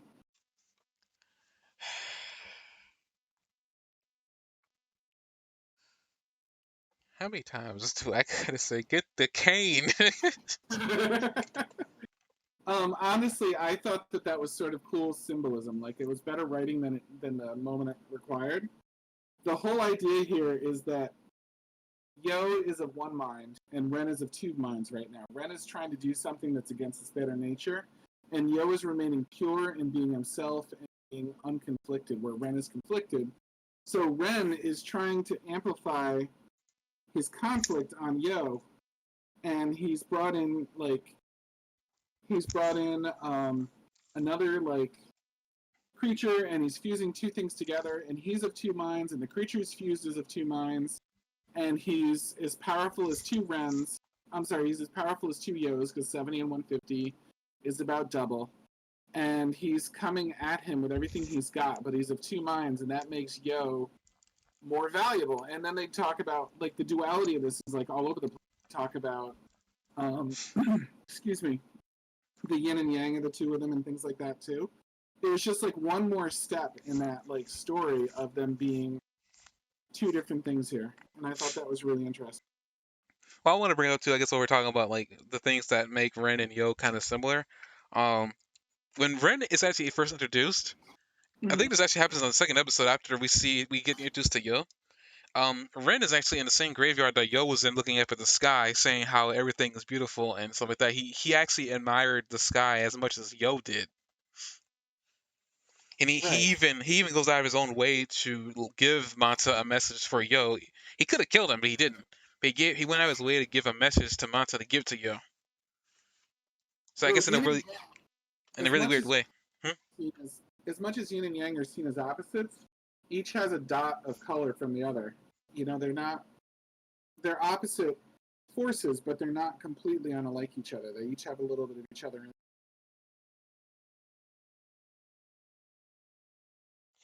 Yeah, I can see that. They also bring up that Ren's reason for being Shaman King.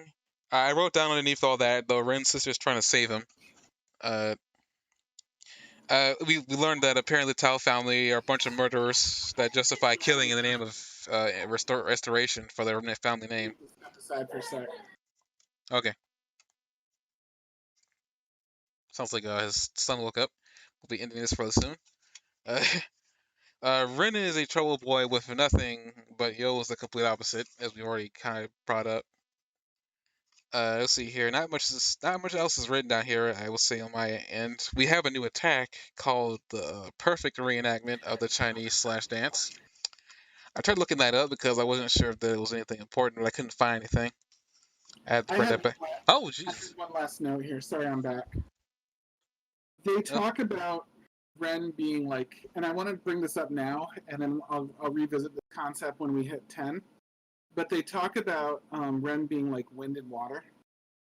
And the first thing I thought of was the very, very famous, probably one of his 2 or 3 most famous statements, Bruce Lee, when he talks about being like water and how water can take any shape and it can crash and it can flow and it can go with you and it can fill any container. It can do like the versatility of it, but the ability of it to crash as well.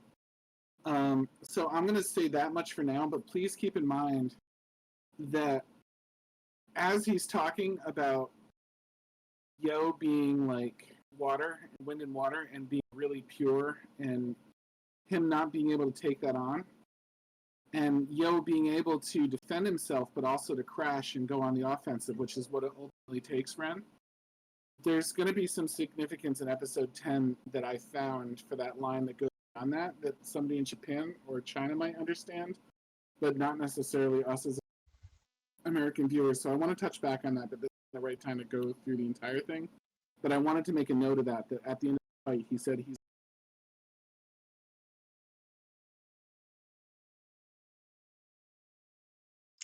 Okay, I don't know if Discord cut him off or something, but maybe he disappeared. But we did the end of the episode here. I want to bring up that after he uses the perfect reenactment of the Chinese sword slash dance, Ren actually ends up losing because he uses up all his Furikoro. But the funny thing is that at this point, Ren is actually cool with it. All up to this point, we saw Ren angry and trying his best to beat Yo, but in reality, he can't beat him. Ren brings up the fact that he knew this from the very beginning of the fight, which is actually quite interesting. Most characters like him don't typically admit that they knew they were going to lose from the very beginning, but they were going to try to beat them anyway. Um, we see that Ren is evolving as a character here because he starts slowly changing, which we're starting to see here at the end of the fight. But we also find out that Yo has lost his Furikura too, and it results in a draw. But the Great Spirit says that both of them can pass on to the next part of the tournament. Well, because we find out this part of the tournament was just the preliminaries. They were trying to weed out all the weak shamans, apparently. Which I guess makes sense. until you see his buddy with the hair. Of course, we're gonna. What page is that? Okay, it's only 2 pages. It's episode 10. So, we go into episode 10. Actually, before we go into there, speaking of Ree, I want to check to see if he was actually drawn inside that episode 9, because he brings up that he was there, and they go out of their way to go back to show that he was inside the. He was over there in the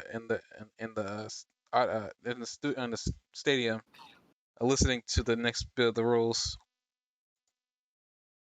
and I want to see if you can see him in there.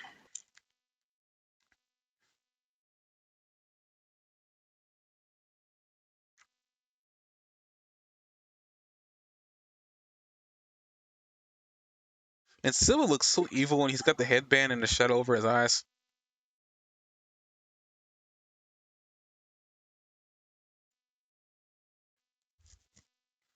But let's see here. I guess that was in the beginning of episode 1 then. Let's not wait for that to come up here. Next episode, we find out that the tournament is the next part of the tournament is gonna be held within a month from now. So that's gonna give everybody a chance to train. Let's see. Did they have the forethought to draw Ryu?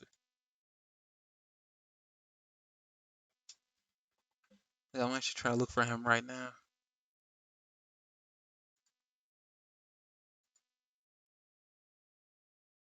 Man, I cannot see. They could literally say that he was there and they draw him in the after the fact if everything is dark enough. I guess we see some really interesting like the shaman designs. Like some of them, like, it looks like some of them came from Egypt. So we got some Egyptian lore going on here. Got a couple of football. We got a football player. Well, I'm not sure that's a football player, but the guy got like a he's almost got like a football like uniform. There's some really odd designs. I also bring up that there's not that many females. I think I saw 3, maybe 4 or 5. So there's not that many female shamans that made it through. I mean, that's anime for you. Wow. Okay. That is anime for you. Like females are not a primary like warrior race in anime. You get a few so that they have their token female characters, but usually those are silly too. I mean, like think about like Dragon Ball Z. You've got like what Ribrianne, and then you've got Khalifa and Kale, who everybody hated automatically. Like that was pretty much it, right? Except for a few winged characters that got blown out of the rain. Mr. Roshi. That's true. We Mr. Roshi essentially. knocked out two of the female characters himself, didn't Hmm? Master Roshi himself knocked out two of the female characters that were in the Tournament of Power. I guess he did then. I guess that makes sense. I don't even think about that. That's Well, I'm no just perf. saying, if Master Roshi's taking you out, you're probably not one of the top tier. Okay then. I don't know how to respond to that, so I'm just gonna move on. Okay. But we essentially have like everything's back to normal. We have I wrote down like Yo's having a pre-crisis event in his life because he's like everything is like everything was fighting up all the way up until now. Now he's like back actually going to school. Anna shows her support for him by giving him kind words, but also giving him a training regimen for the next month. Mm-hmm. The Then we have everybody joining, like everybody that Yo's fought, like is like she joining him for like a celebration over his house. I thought that Even was pretty. even Rin and Basson are there. I wrote that in Uh-huh. caps. I thought that was amazing that Ren just showed up like that. That's a big testament to Yo's ability to make friends with anybody he meets, assume the best of them, and not hold on to grudges and everything else. I think that was really great. That like once again he's sort of made a friend. Well, I mean, Basson said it in the last episode that they were bickering like old friends. So it was like the way they were arguing each other seemed like they were friends for a lot longer time than they initially were. Yeah, Renjita's a cool guy. I mean, Ren is a good guy. Ren Jun is a good guy. Renjita. I'm sorry, I know you mixed up. I know you accidentally said his sister's name in that, but it's just funny. It's like that. Renju's a good guy. Yeah, Renju's a good. Wait, what? um, we do see them all having a party. We also see that Ren brings up that he's planning to return to China, I guess, to resolve something. From the way that everything was set up, it sounded like he was going back to China. Um, Actually, I wrote this down. I think this. I remember this. Um, the love interest, well, the unrequited love interest, Talmoa. I wasn't sure about this, and I may have brought this up before. Now I'm thinking about it, but I actually looked this up just to confirm it.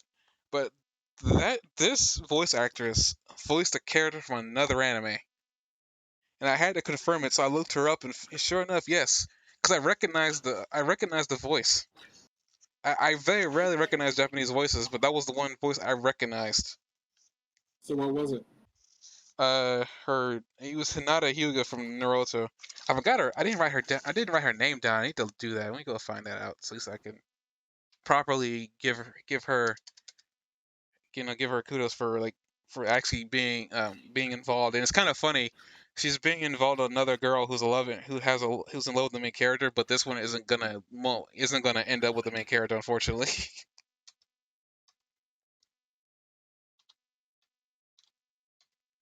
It's actually really funny. VA.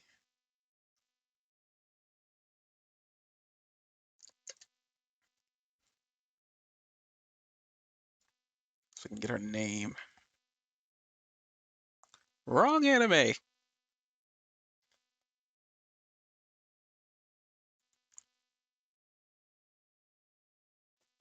Uh, Japanese name. Her name is Nana Mizuki. That's her name, Nana Mizuki. Huh? She's also a singer, and she's still active. Oh, that's cool. Geez, she's been in a lot of anime. Good lord, I need to look at this later. But moving on. Wow. Sorry, I like Hinata Hyuga. And it's cool that she's still doing the actress is still doing things. Um, I guess with that can skip a lot of things happening between because I brought the Ren is moving, well, not moving, but he's going back to China to sell some things. We do find out that Basilon's saying that Ren very rarely hangs out with people, so him being here is another testament to how I guess how much Yo has changed him in just one fight. Uh-huh. I also find it kind of funny that the ghosts shouldn't be able to feel anything, but they're in the bath too. I guess What? small funny things.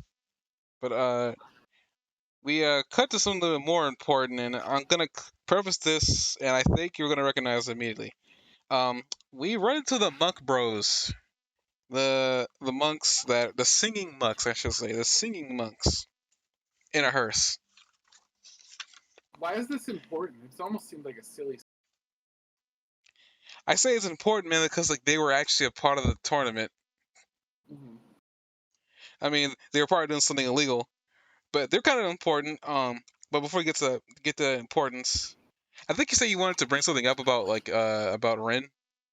Yeah, I not think you yet. had a point. Not yet. We can talk about these guys first. Okay, but like at least we see they first seem like a gag at first, but then later on it's kind of revealed that they actually just trying to get to Miramaro so they can remove Yo from the tournament because they Yeah. find him as a threat. What was the name of the? What was the name of them? They were the what? I think they were just the Monk Bros. I didn't think they actually had a name. Well, I can look this up. What was the BOZ? That was the name of their equipment, but wasn't it their name too? I have no idea actually. Their equipment was BOZ, and I think they were like they identified as the Bose something too, like the BOZ. But I was getting a kick out of the BOZ because it was being pronounced like Bose, BOSE, which is a company that makes speakers. Yeah, I caught on to that when I was looking at it. I was like, really? I caught on to it because my really good earbuds are that. We're the singing monks Bose. They call themselves as a group. They call themselves Bose. We're the singing monks Bose at 1458. And they also do a little bit of a Bleach call out with Chimi Chimi Morio. That's an actual song that you can listen to on YouTube. I am not kidding. I wish I was kidding, but I'm not kidding. I'll Um, bet. their song ends up sending Ponchi and Conchi to heaven. I thought that was funny. The spirits that Tomo was carrying with her. Yeah. But yeah, we see that they're not that much of a threat because Ryu shows up, and apparently he was sleeping in the house behind their hearse. Yeah. He's mad that they woke him up or something. And he has changed. Well, not too much physically, but more like mentally. Apparently, I don't remember this happening, but apparently they left Ryu back over on the island with Yo's grandfather. So Yes. he just trained there. I don't remember this happening. Yeah, he got training with King Kai too. Can somebody get the cane? The one to the far left. Light it on fire and then yank him out. Exit stage left. I don't mean any of this, people, so don't take it seriously. I want to preface that now. Uh, yeah, Ryu is now revealed to be a shaman. I feel like the only reason why these monk bros were even here was just to make sure that Ryu had somebody to fight. Because Well, they removed the sword. They removed Amidamaru from Yo, and Yo couldn't save himself. So I thought that Ryu could even like hang. I mean, I thought that this guy you could even hang with the Bose brothers. Never mind, like beat them in a fight already. Like was pretty testament to like how small fry these guys were. And I mean, even after he beats them, they're like, yeah, I never really had any. The people that sent him. I mean, Ryu was his guardian ghost is a ghost that Amidamaru and Yo had a hard time fighting anyway. So I mean, Yeah. I need to learn his name. I think his name is Togaga, the lizard man. Um, as they get beat up from Ryu, they run away and they let a name slip. We found out that apparently they're under orders from a guy named Hao, who we then see in the next scene, who's sitting in front of a campfire with his guardian spirit behind him. Um, I'm gonna wait until they actually drop what his importance is. Uh, but How is very important. Um, it seems like he's gonna be like the biggest threat they're gonna have because he has like the biggest spirit we've actually seen up to this point. It doesn't seem like he's even the thing isn't even in Oversoul either. It's just like manifested in real life.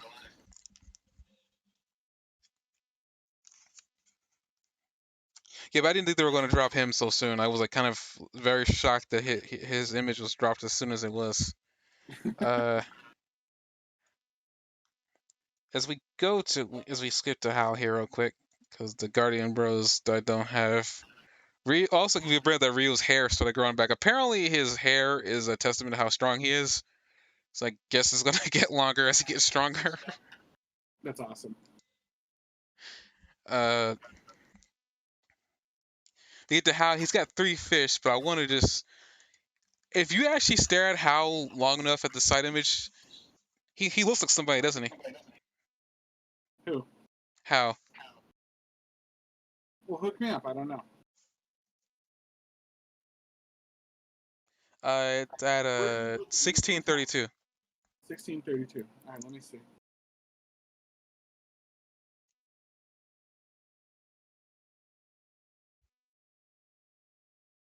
He looks like a combination of 2 characters that they have already designed in the past. All right, I'm at 1632. Are you talking about like Piccolo or something? Or are you talking about? If I had the power to reach to the scale, I'll choke you right now. I don't know who you mean. How? You see his like face there. Hold up.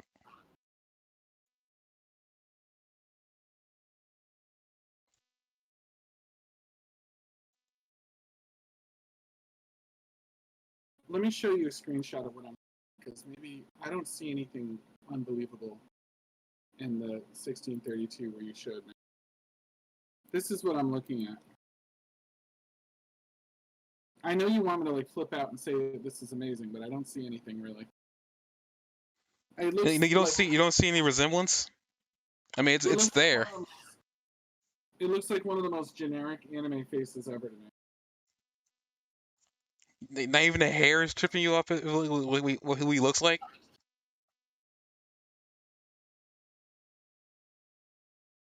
Not a lot. Okay, then I'm not gonna say what it is then, but there is a resemblance there. But we're just gonna move on till they show him entirely and proper. Okay. I guess after that we see Rin. I guess this is the part where we're gonna drop this off for you to continue this. Is the character in Shaman King or is it in some other anime? No, he's in Shaman King. The character he looks like he's in Shaman King. Okay. I'm not sure, but at least that narrows it down. I was trying to think like if you meant like the outfit was like Piccolo or something, and it just didn't do anything.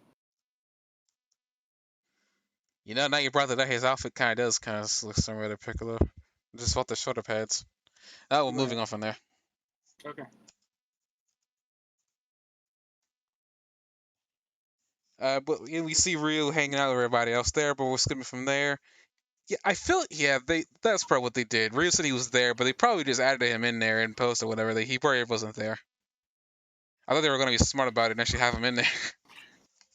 Because I was concerned that maybe he was there and I just didn't see him, but I really do think they just added him in. They added him in the flashback, like because it was so dark in there, anybody could have been in there if you didn't notice they were there. We cut from there to Anna saying that Yo's gonna be training really harshly, and then we have Ren on the bus. Well, not Ren on the bus, but Ren on the train. We found out apparently he's got to go pretty far. He's got to go on several trains, 2 days on horseback, just to get back home. That is a long way to go. So it's amazing that a train can take him as far as it does. Um, I think probably what you're mentioning that you wanted to pick up on with Ren is his scene with Basson on the back of the train. Yeah. So the woman offers him a Bowsy, on the back of the train, a baozi, and it's a type of bun in Chinese cuisines. I'll send you a link to Wikipedia so you can confirm that the pictures match up. But I was curious why he eats this bun and then suddenly he's different. So I did a little research on the cultural significance of baozi, and it says that the baozi was developed in Chinese culture as a filled form of mantou, which is a plain steamed dumpling. And the story behind it explains the unique shape of it and also why its development was such a why it was so popular. And it was said, this mantou was said to be created by legendary 3rd century militarist strategist Zhu Lang, I guess, or something like that. I'm probably way off with pronunciation. He was on his way back from from battle during a famous campaign, quash a rebellion, and he had a problem. He couldn't get across. He defeated his enemies, but he couldn't get across a river. The river was impossible to cross. The myth says that the river was closely guarded by a deity who refused to allow safe passage unless he threw the heads of 50 of his soldiers into a river. Wanting to satisfy the deity's demands without sacrificing his troop, he ordered for 50 buns that looked like human heads, due to their flat bases and round shapes, to be thrown into the river, and that tricked the deity, and they got safe passage. And the buns were named mantou, or barbarians' heads, in celebration of the victory. But they were all considered like a baozun, like one of those types of buns. And the story became legend, and it was developed into the story of a people's victory against barbarians. Barbarity is a bad lunch and things like that. But it was also they're very proud of it. Like, it's something they're very proud of, and also it's been used in other situations. Hang on. So it's like a symbolic offering to the god, it's seen, and that helps them alleviate their sickness. And it's also something that they eat on New Year's. Where is it here? Give me 1 second, I'm sorry. It's also something they see in New Year's that symbolizes, they're eaten then, and they symbolize promotion to a higher position or a better standard of living in the coming years. So the fact that he's traveling and he hits this insurmountable thing, in this case, someone that he equates to like water, that he can't get over, like this demon, like he can't get over this thing that for him represents water. And then the woman gives him that bun and he eats it, and he instantly gets over, like while traveling, he hits that obstacle like water, and then he eats the bun and he gets over it, and he has a new optimistic history. It seems like the idea of the baozi that he eats, like, and I checked the audio to make sure they were really saying baozi, and they were. And that's also why I looked up the pronunciation just as I was starting with you. It seems like it was sort of like an offering, like sort of a remedy, since it was seen as like a curative thing for sicknesses, that helped him get over the water of Ren and go on his thing. And I think this is because it's such a strong legendary thing in Chinese culture. I think that they would probably get it, or if they thought hard enough, or enough of them would get it where it was worth doing. But it's probably lost on us as someone that's not directly culture, but I thought it was a cool possible explanation for why he eats the thing and then just has a personality 360. I mean, it could be the fact that like maybe this deity that he sees is his father, because he brings up the fact that the major goal he's while he's having that conversation with Basan, and as Basan presents about he's changed, and he was so changed after that sweet bun, which I think that is what that is, but they call it a sweet bun, which is kind of weird because this is filled with vegetables or meat. They call it a steamed bun. But he says it was sweet. He might have said it was sweet, but it was a steamed bun, and that's what the dish is. The articles I showed you. Just when I thought you were in a bad mood, you ate the sweet bun. Well, hang on, because my computer's borderline crashing right so I can't do anything. You can still hear me, right? Uh-huh. Okay. Well, I What? can talk to you right now, but I can't do anything with my computer.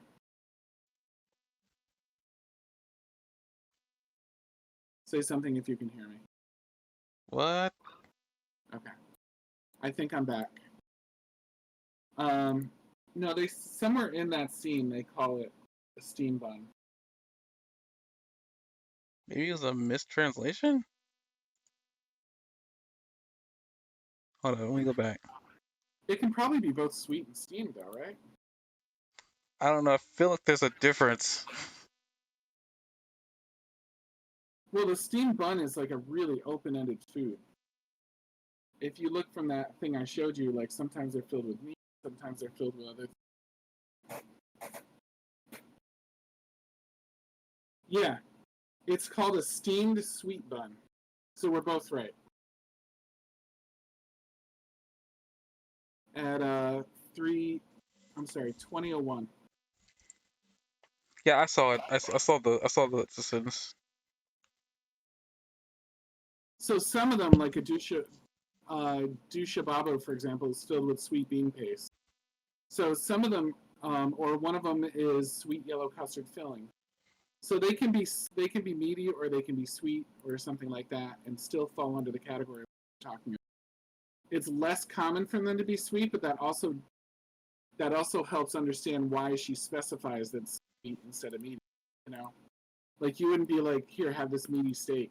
You would say, have a steak, and it's understood that it's meatier. Have a taco. You know what I mean? Like you wouldn't say, have this meaty taco because tacos are so. But if it was a fish taco, you might say a fish taco because tacos don't traditionally have fish in them, but they can have fish in them. So she might be specifying that it's sweet to help him understand that he's about to eat something sweet instead of meat. Yes, another thing, I don't know. Like, I think Ren had already been changed. I don't think the sweet bun signified a change. I think the sweet bun when he ate it signified a change in the thought process. Yeah, he got over the river. All I know is like, he's saying that he was talking about how like he always thought he always hated humans, stuff like that, and then when he met Yo, that changed. And now his next hurdle, and now he's having this whole conflict where he's killed so many people, he doesn't think he can atone for it, and I'm sorry, are we he, talking about Vegeta's or this guy? talking about Ren. Oh, okay. When you said he's done so many evil things that he didn't think he could atone for it, I was a little bit thrown for a second. I wish Vegeta has a kill anybody, but no, he's killed people, so I'm gonna move on from that.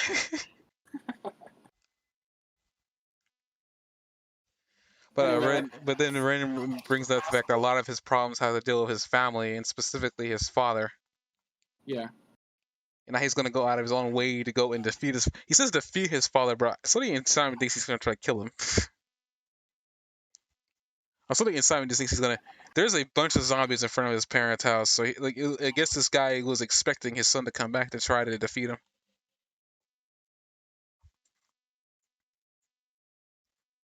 But that we see him saying he's gonna have some fun and go through all those zombies, and then we cut away from there. And with that, I guess I can say that's I guess the last bit of things we have to talk about for this podcast. It is actually very late here for me, like almost 12 o'clock. Same here. So with that, we're gonna come back next week and we're gonna talk about just My Hero Academia if there isn't a break. I don't know if there's gonna be one. Somewhere to do with mine is I don't think there's gonna be one. There's gonna be an episode, but I don't think. But we'll find out. I guess with that, we're gonna end it off here. Thank you, Jock, for joining me for this. I think we spent a Thank little you. bit longer than I actually intended to talk about Shaman King because we spent a lot of time talking about My Hero Academia, which is fine. These things are not scripted, and I plan to keep it that way for as long as I can. But see you guys later. Take care.